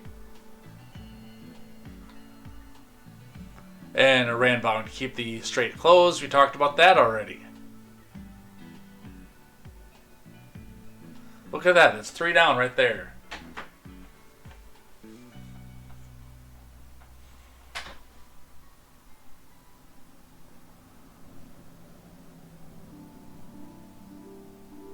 And yes, as mentioned before, the oil prices had collapsed before below $84 a barrel, down over 30% over last night's highs. This was on Monday, but yeah, they are right back up at this point. Because, yeah, it's really not all closed out, or all protected out at this point.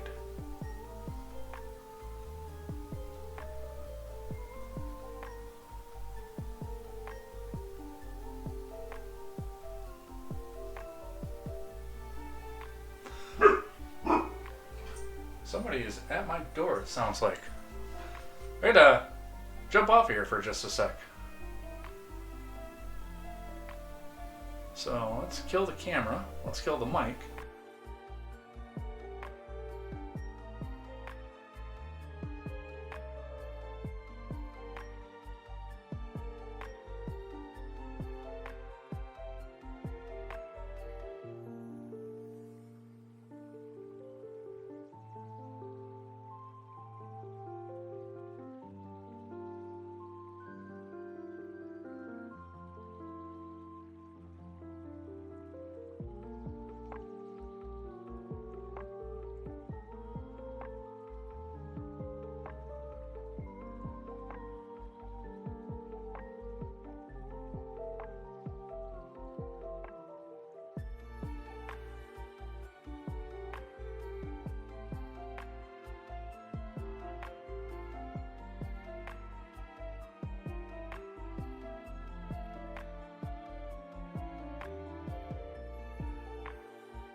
It was the Amazon man.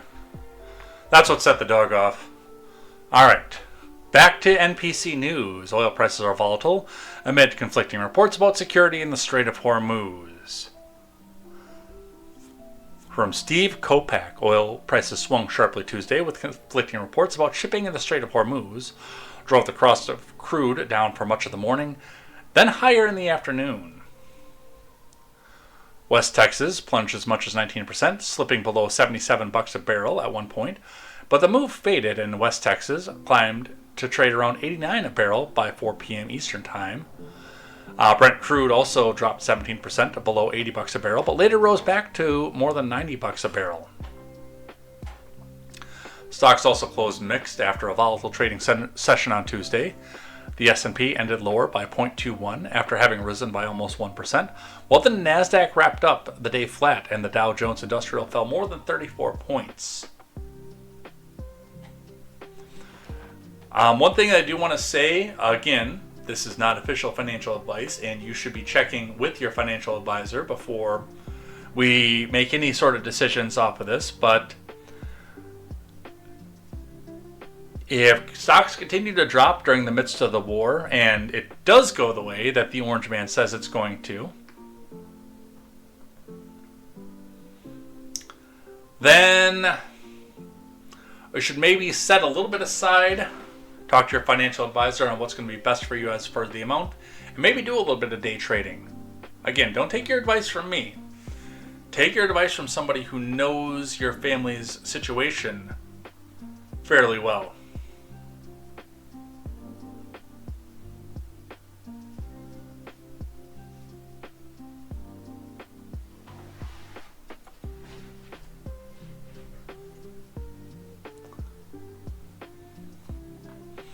Because I can see that a few various different stocks are probably going to jump up. So that's where we have with that. Larry Fink says the U.S.-Iran conflict won't derail the economy as gas prices surge. And I think that he's right about that. I think it's going to make things a little bit tough at this point, but I don't think it's really going to... I don't think it's going to crash things. I think there's some other things going on that might crash it, but...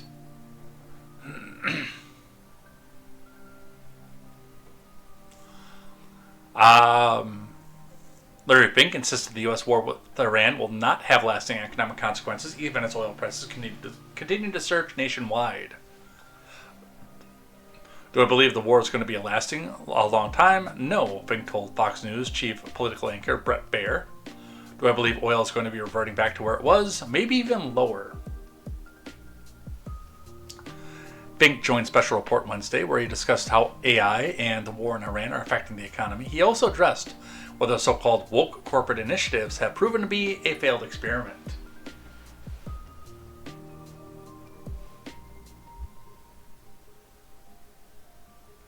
Turning first to volatility, Fink explained why short-term impacts on energy prices do not alarm BlackRock, the world's largest asset manager, who, by the way, again a reminder, is not letting billionaires pull all of their money out, all of their own money out.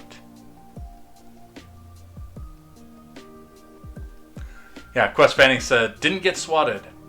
Nope, that was not a swat.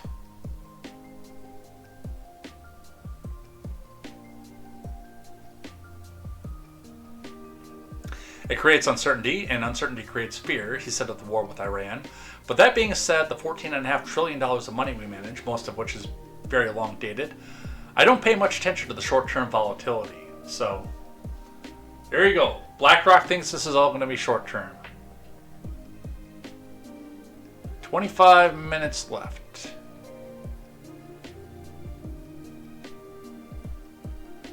The first 6 days of the Iran war cost $11.3 billion, the Pentagon tells Congress, with NPC News breathlessly reporting on it, as if it actually is real.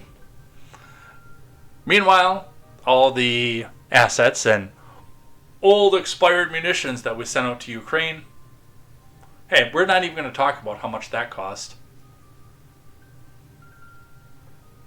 But yes, this number here, $11.3 billion, is a big reason why I've been against this from the start.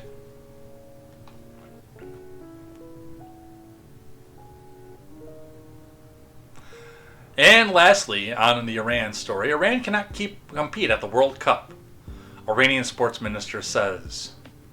Are they even in the seed? Iran's sports and youth minister said it's not possible for the country to take part in the World Cup after the U.S. killed its supreme leader in its ongoing war. Iran was expected to take part in the World Cup. Oh, I didn't realize they were going to be doing that, partially because I've never seen the World Cup.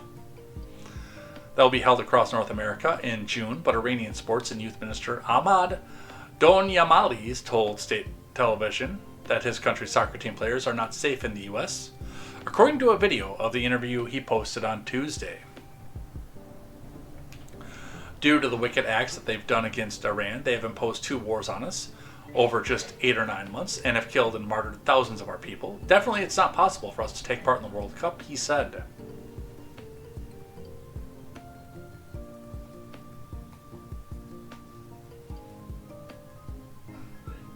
Iran is scheduled to play Inglewood, California against New Zealand on June 15th and Belgium on June 21st before finishing group play against Egypt in Seattle on June 26th. The U.S. is hosting the tournament with Canada and Mexico from June 11th to July 19th.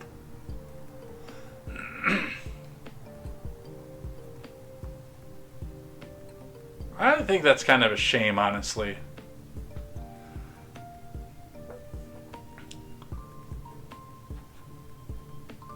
I mean, it's one of the few things where, yeah, that's we're looking at this and we're seeing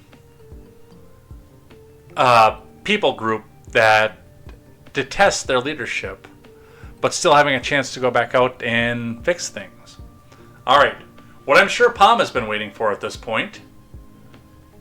We go on to the BBC once again. Kristi Noem ousted as Homeland Security boss after scrutiny over deportation drive. This is a live updater. I don't know how I got this onto my page because I can't stand live updaters. But yes, Noem is out from a position she should have never been in the first place. Kristi Noem was a vocal governor of South Dakota throughout much of the first Trump term and throughout the Pinko Pox pandemic. I don't know if she didn't get reelected or what the story was off of that, but I mean, she's out at this point and she was in Homeland Security, but I don't know why a relatively sheltered traditionalist from South Dakota was a viable pick for the chief of Homeland Security. I've never understood what her credentials were. That has been something that's been beyond me. Now, a lot of this right now, the Trump administration is talking about, well, we didn't ever want mass deportations. We just wanted the criminals gone, which, depending on who you talk to and what the day was, they flip-flop between those two positions. You know it, I know it. Don't stand here and try to tell me that they didn't. And then just that bizarre story about the shooting of the dog. I still don't know why Noem was ever a part of this one. Unless it was just to make South Park jokes. From the Hill, Noem's ouster could pave the way to reopen the shuttered Homeland Security Department from Alexander Bolton. I don't know if Democrats are going to be ready to jump back up on that hill just yet. From Alexander Bolton. The ouster of Noem opens the path for a potential deal to reopen the DHS, according to the Senate sources familiar with negotiations. John Thune said Noem's departure from Homeland Security is a major step that he said should move the negotiations closer to a deal. A Senate GOP source familiar with the talks, which means that it could be an actual senator or it could be some minimum wage aide in his first year that said, oh, I think I heard somebody say X, Y, and Z. Said Republican leaders hope it will be enough to persuade a group of centrists to break with their leadership and vote for a bill to reopen the government, even though it's not shut down.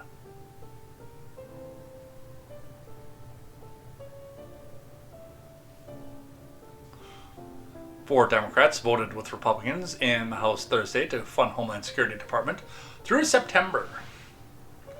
There's a lot of talks happening, said a Senate source familiar with the negotiations. Anonymous source, once again, by the way, the moderates could be the off-ramp again. If people saw the substance of the White House offer, it's a substantive offer. There's an ongoing, meaningful exchange. Trump's pick to replace Noam, Markwayne Mullin of Oklahoma, is getting positive reviews from some Democratic colleagues who believe this appointment as Homeland Security Secretary will open the door to addressing problems at the department. It's also a really, really safe senatorial pick. Somebody who all the Senate knows, so, somebody who has to go back and look them in the eyes, they vote yes or no, obviously. But also, whoever gets appointed from Oklahoma is going to be almost guaranteed to be a Republican.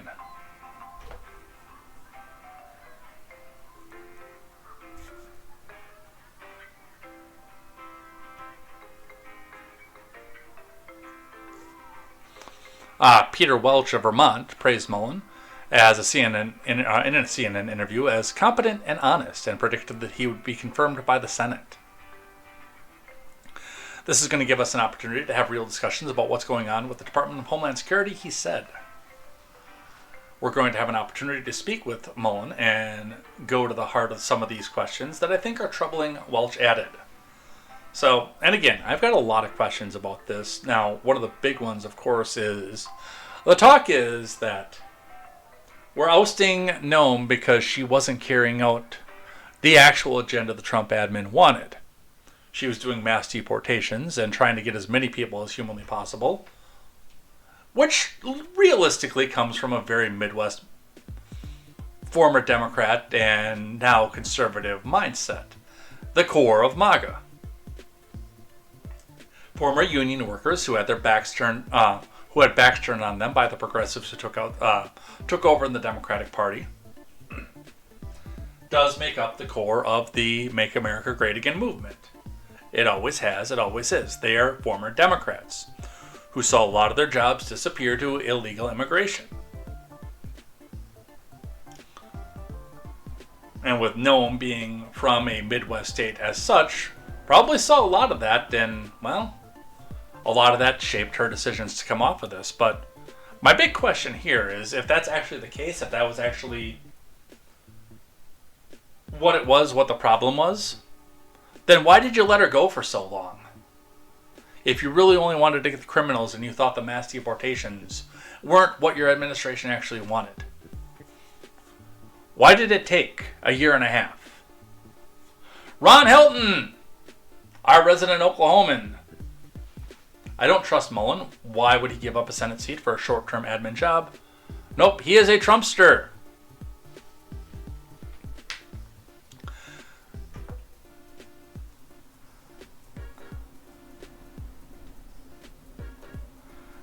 But yeah, I've never understood where Noam was even remotely a fit for that position. She's a relatively well-known governor from a small, low-population state far away from the Mexican border.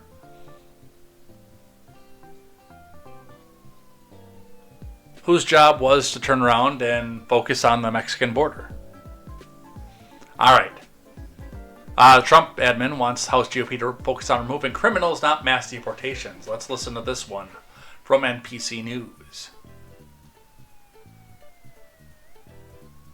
Hit reset on one of the president's signature issues, and it's stirring up the GOP. Mass deportations, a critical campaign promise from candidate Trump 2 years ago.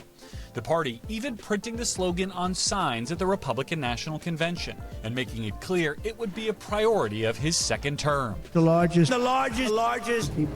deportation in the history of our country, history of the United States, American history. Now, a tonal transformation.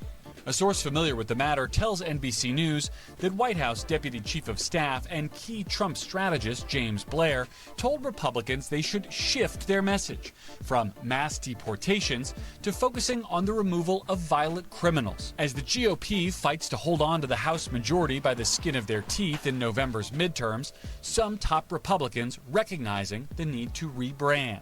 Some of the immigration enforcement was viewed to be overzealous, and, everybody can describe it differently, but here's the good news. We're in a course correction mode right now. And it isn't hard to see why. The mass deportation agenda has drawn significant criticism over the last year, with high-profile 2024 Trump supporters like Joe Rogan questioning the administration's approach early in his term. You can't deport gay hairdressers seeking asylum. That's crazy. And then throw them in an El Salvador prison. Then protests over ICE raids built nationwide, accelerating after the deadly shootings by federal agents of 2 U.S. citizens, Alex Preddy and Renee Good. Our new NBC News poll shows 56% of Americans have a negative view of immigration and customs enforcement. Only Iran is viewed more negatively. But the Trump team's potential shift has left some on the right accusing the White House of softening its approach. Republican Senator Mike Lee suggesting he won't comply. Others calling it an absolutely disgusting betrayal. The White House's official line is, quote, "Nobody is changing the administration's immigration enforcement agenda," adding that President Trump's priority has always been deporting, in their words, illegal alien criminals. The big question, will the MAGA base actually punish the party for what appears to be a reversal? The rest of the president's second term may hang in the balance. Garrett Hake is joining us now, and it's just so interesting on a lot of factors. Garrett, All right, so that's all that I want to go with on that one. And yeah, there are a couple of different directions that this goes, and honestly, right now, I can look down to the midterms and I can tell you I don't know which way it goes. Now, like I said, the primary grievance for the MAGA base, the base that supports the president as far as deportations go, was the fact it's not the criminals so much. It's the fact that so many of their jobs went out to criminal illegal aliens, and that's part of what drove the MAGA movement to the top of the ticket in 2016, 2020, and 2024. It is part of the reason that the neoconservative base got shoved under, and we went into an anti-war position off of this. And I am sympathetic to that as a person who, at some of the bottom of the economy and some of the bottom of my life, was trying to get a second job as a cook, a dishwasher, something to support my job that was deliberately underpaying me because they wanted to see me quit without having to give me unemployment. I was looking for anything that I could do at all to go, and any of the jobs that I had traditionally done as second jobs in high school, waiting tables. Oh, well, we only hire women for that. And then, sweep up behind the grocery store, dishwash at a restaurant, cook at a restaurant, etc. I mean, they tell you in no uncertain terms, like, I'm going to interview you for this, but we only hire illegals for this type of job. Or this company only hires illegals for this type of job. That is the base of what put the Trump administration into the White House. And yes, I could see, as NBC pointed out, the admin getting punished for not following through on that.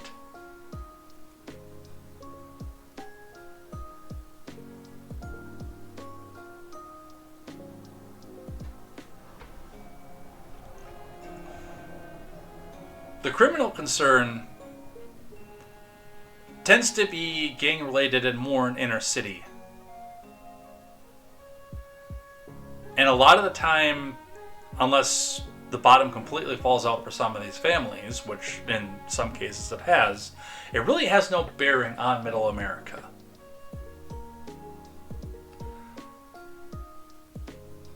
Now, mind you, myself, I would like to see the criminal ones go first, and then possibly, once we get the rest of them out, open up a situation where we can actually have a conversation about who is in our country, legally and illegally, and possibly either get them down through the court system and set them on a path to citizenship so that the American the American workforce can stop exploiting them because, oh, hey, you want a raise? I'll just call ICE on you. It's not a position to have. I'm not unsympathetic to what these people are going through and why it's so convenient to have them on payroll for the low, unskilled jobs, as Quest Banning pointed out. And some of them are going to pass the vetting, and some of them are not. And that's just going to be the way that it is. But yeah, I can usually predict what's going to happen in an election cycle based on what's happening around. With this wrench in, if that's the actual direction that the Trump admin goes, to go away from the people who were allegedly taking the jobs of middle America who had their back turned on him, then he's going to be viewed as no different than George W. Bush. And yes, I can see people either staying home or voting Democrat to go against him.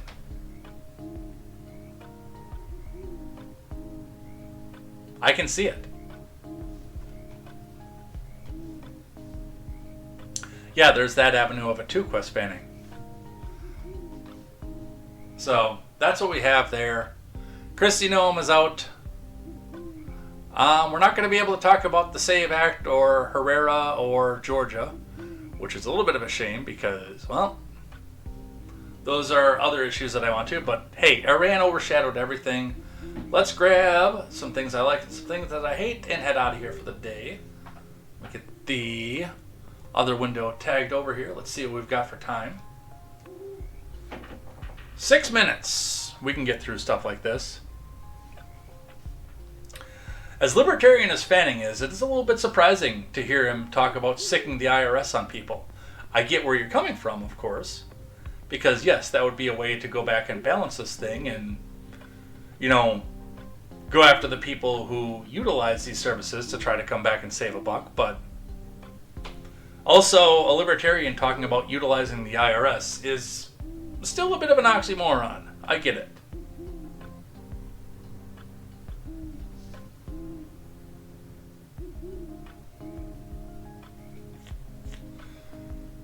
Alright. The rules of acquisition. For those of you unfamiliar, the Ferengi religion, teaching them how to work with species, both their own and others around the galaxy, have developed a series of about 400 different rules on how to conduct business. We talk about what's used in Alpha or Beta Canon, the shows or the books, one at a time every week, how it's used in Alpha Canon if it's in Alpha Canon. I don't know enough about Beta Canon to use Beta Canon, and if it can be used in real life. Some of these are outright criticisms of capitalism by way of trolling, so we don't use them except more to explain how they're trolling, essentially. Alright, where do we leave off? The Younger Bears are where we left off. So we are at the 184th rule of acquisition. A Ferengi waits to bid until his opponents have exhausted themselves. This is a beta canon, so we don't see how that's used in show or in the novel, because I've not read that novel. But we can still look at this because, yeah, that's typically a way to come back out and figure out where you're going to go and how low you can actually get with this one. So a Ferengi waits to bid until his opponents have exhausted themselves, meaning you know where they're at, where they're coming from, and who is struggling and who is raising to what. And then you start to throw in your bid. Sometimes you might wind up overpaying for something by using this strategy, but also you make one bid and then it's all out and over. So that is how you use that in the real world.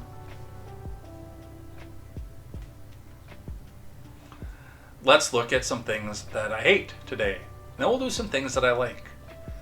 Again, based on the time, we're not going to get through everything.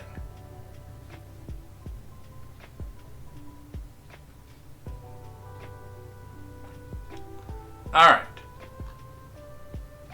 This is not where I wanted to be. Why did we skip all the way out to there and not to the beginning of things that I hate today? Alright, from Berkeley. Researchers simulate an entire fly brain on a laptop. Is a human brain next? This goes on, I think, too, and we've talked about this with trying to simulate some germs as well out of things. I think that there are some things that should be left alone. And I know why. They're not trying to do it to try to create an artificial intelligence on a computer by mapping out the human brain onto that, but once the map actually gets out there, that's where your next step is creating your true artificial intelligence, your Skynet. Mapping out a fruit fly brain, I mean, that's not going to be a huge thing, but, it leads to the next step into the next step. And yes, as was said on Jurassic Park, sometimes we got so caught up on the idea of whether or not we could, we never stopped to think about whether or not we should. So I see this going in a direction, it's impressive, I'll give them that, but in a direction that actually kind of scares me a little bit for the future of humanity. In other news, Joe Biden. Now, I hate what he says, and I hate the fact that it was pulled out of context as well, because, I mean, the context doesn't make it any better, but there was more to go with this here. So, Don Luker says, breaking, former President Biden disrespects a stadium full of black people at Jesse Jackson's funeral. Let's listen. If I told you all earlier, when I was a kid, I had a cleft palate or club foot, none of you would have laughed. But it's okay to laugh at stuttering. I'm not being critical of you, but think about it. It's the one place where people think you're stupid. Oh, really? I'm a hell of a lot smarter than most of you. But all kidding. Now, most people are just focusing on the fact that he told a room full of black people he's a hell of a lot smarter than them. Context matters, and it still doesn't make it right. Whoever wrote that speech for him should be slapped profusely about the head, neck, and shoulders. But regardless, he was talking about trying to go back against his critics about his stutter, not necessarily telling the black people he's smarter than they are. And again, it still doesn't make it right, especially in the hands of this guy, who gaffes everything that he says. So, that's a double thing I hate off that one.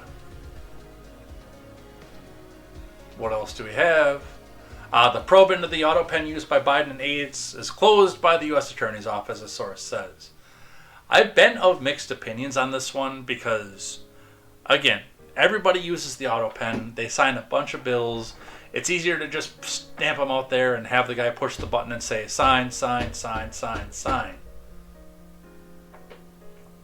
But with that being said, the question about the auto pen probe was not about whether or not Joe was using the auto pen. It was about who was using the auto pen in Joe's name. And I hate the fact that they're dropping this because I still want to know who was using it in Biden's name, because there was more going on to this than what we thought and what we saw. Alright. Other things that I hate today.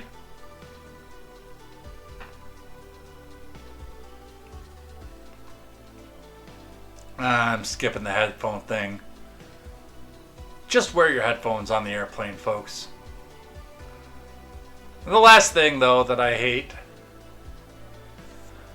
comes from a rich history of living in Boston. RFK Jr. calls out popular chains over high-sugar coffee drinks. What's really in your cup?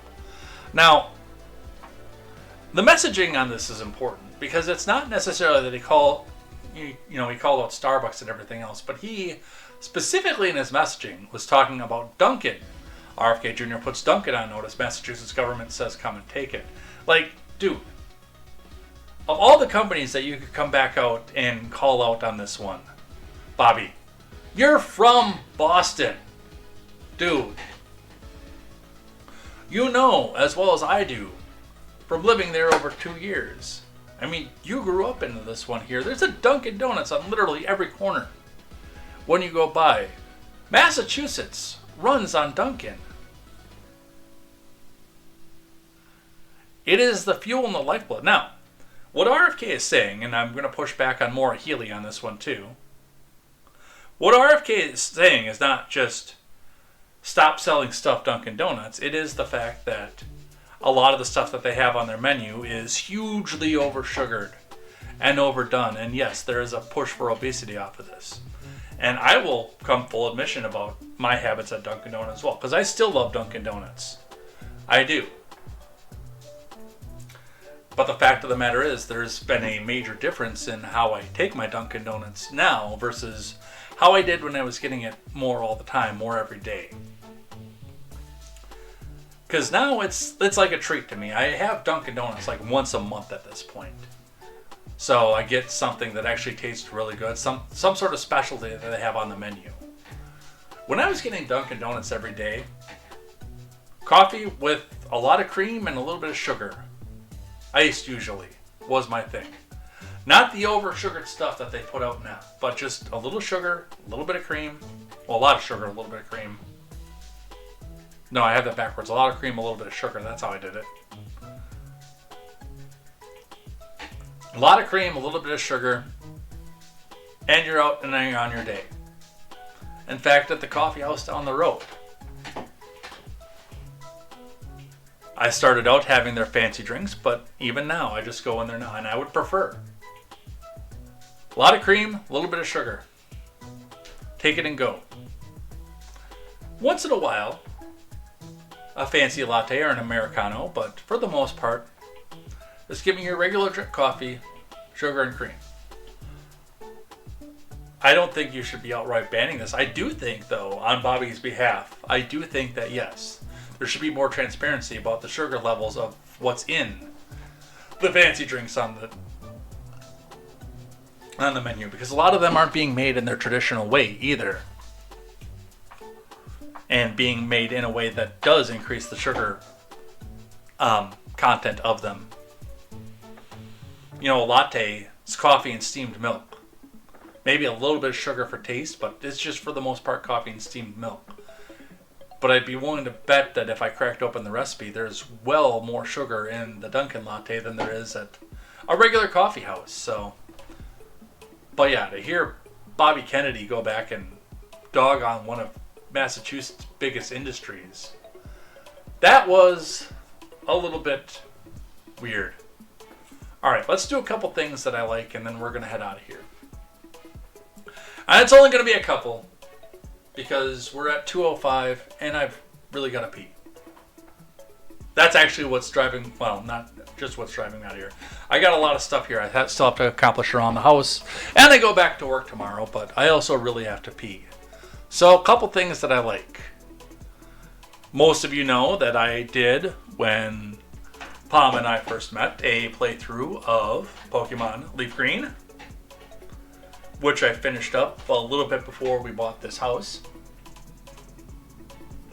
And I've been going on to the other remakes, but we did just have a re-release of Fire Red Leaf Green on the Switch. I don't know if I'm going to be able to do it right now. I know that there's been talks about trying to get me back into gaming for certain avenues of things. And I don't want to reveal too much else because, you know, it's personal information of my household. But for certain reasons, there's been talk about getting me back into doing some online gaming. And with the release of this on the Switch, I thought it would be, because it's relevant, and typically the companies that want to sponsor gaming want you to be playing the newest games. Since this was a re-release and everybody's talking about it, you know, actually grabbing Fire Red and giving that a playthrough on stream. But we have the trailer right now for the re-release of Fire Red, because I love the game and, you know, it's relevant, it's re-released. So let's watch.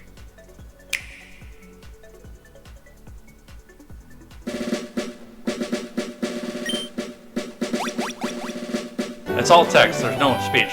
When you choose your first partner, inside the 3 Pokeballs are the Pokemon, Bulbasaur, Squirtle, Charmander. When a battle kept you on the edge of your seat. You know, that first Charmander versus Brock battle, which ended a lot of people's Pokemon careers, I can tell you that, if they chose Charmander. when you whited out. When you confronted a sinister organization, Team Rocket.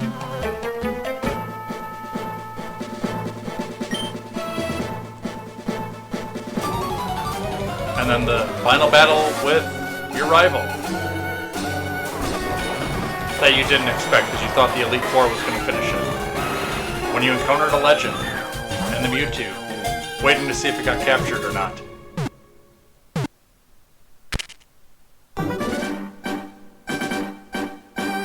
Re-experience the adventure that immersed you then.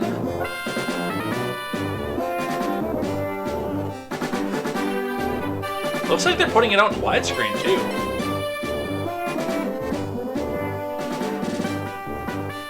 So yeah, Fire Red, Leaf Green are available on Switch. I believe they're $20 a pop right now, so it'd be a fun one to play on stream. Alright, and last thing on things that I like today, before we head out of here for the day. This clip has been going around and it kind of broke the internet a little bit. I cracked up openly the first time I heard this. I cracked up. Because I loved The Lion King when I was younger. I thought it was a great movie. I watched it a few times. I know people that still watch it to this day, off and on. But a Zulu comedian was on a podcast talking about Pan-African issues. And we have a clip. So that African chant that's in Zulu at the beginning of The Lion King, before they start playing the Circle of Life. Or unless you spoke Zulu, you didn't really know what it meant. Well, it got translated. And it's not as, let's say, spiritual as you would think. Let's have a listen.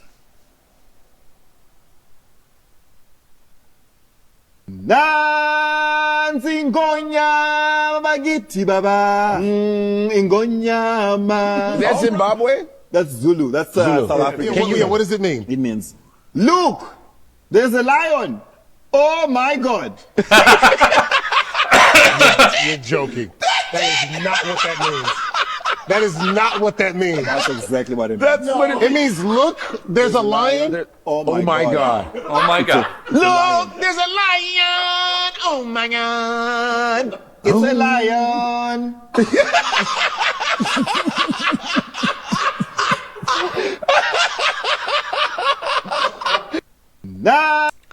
Now, full context, that is a little bit more simplified than what it actually is. But not by much.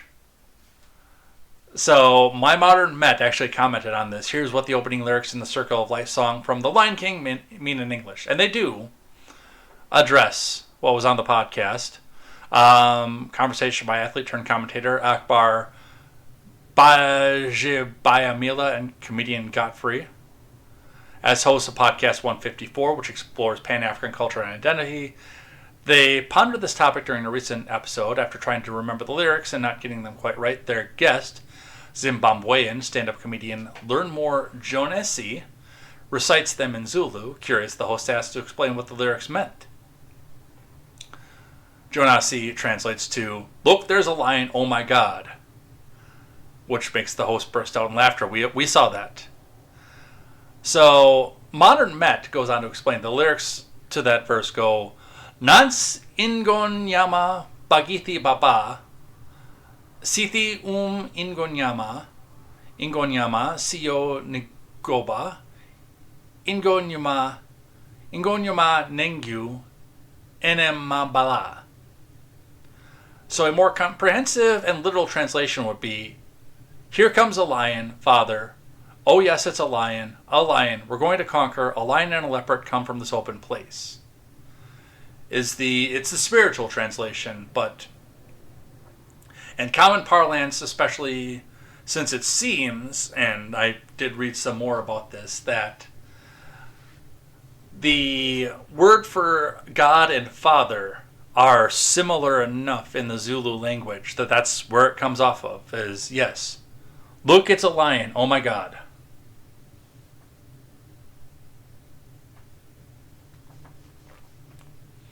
I don't know. It was still funny as hell when I heard that the first time.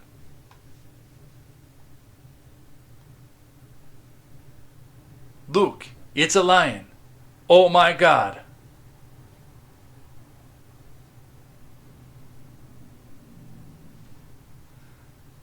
Alright. With that, we're done. We're out of here. So let's throw this up here. And let's just go right to the outro music. Alright, well, with that, we're going to sign off for the day. Thanks so much for everybody who came by and hung out in the live chat. And welcome back to Ron Helton. Yes, again. Yeah, we've got a lot of good conversation going on. And like I said, the more that we get conversation going, the more we get promoted out to the front screen. We'll be back next week to talk about what's happening with Iran again, probably for the majority of the show, what's happened in the aftermath of that, and where we go from there. And we'll probably have some domestic stuff to talk about as well. So, take care, be good. With any luck, we will be back at our normal time next week, but you know, family comes first, and you guys have known that about me since the very beginning. Since the first time I turned on the webcam, the family comes first. So, take care, have a wonderful day. We will see you here next time for more news, more headlines, and more contemporary. I love you all. Have a great weekend for you guys, because I work on the weekends, so I go back after today. Take care, thank you again, and we will see you here next time with more news, more headlines, and more contemporary. And until next week, I'm Jay Edgar, and this is Contemporary.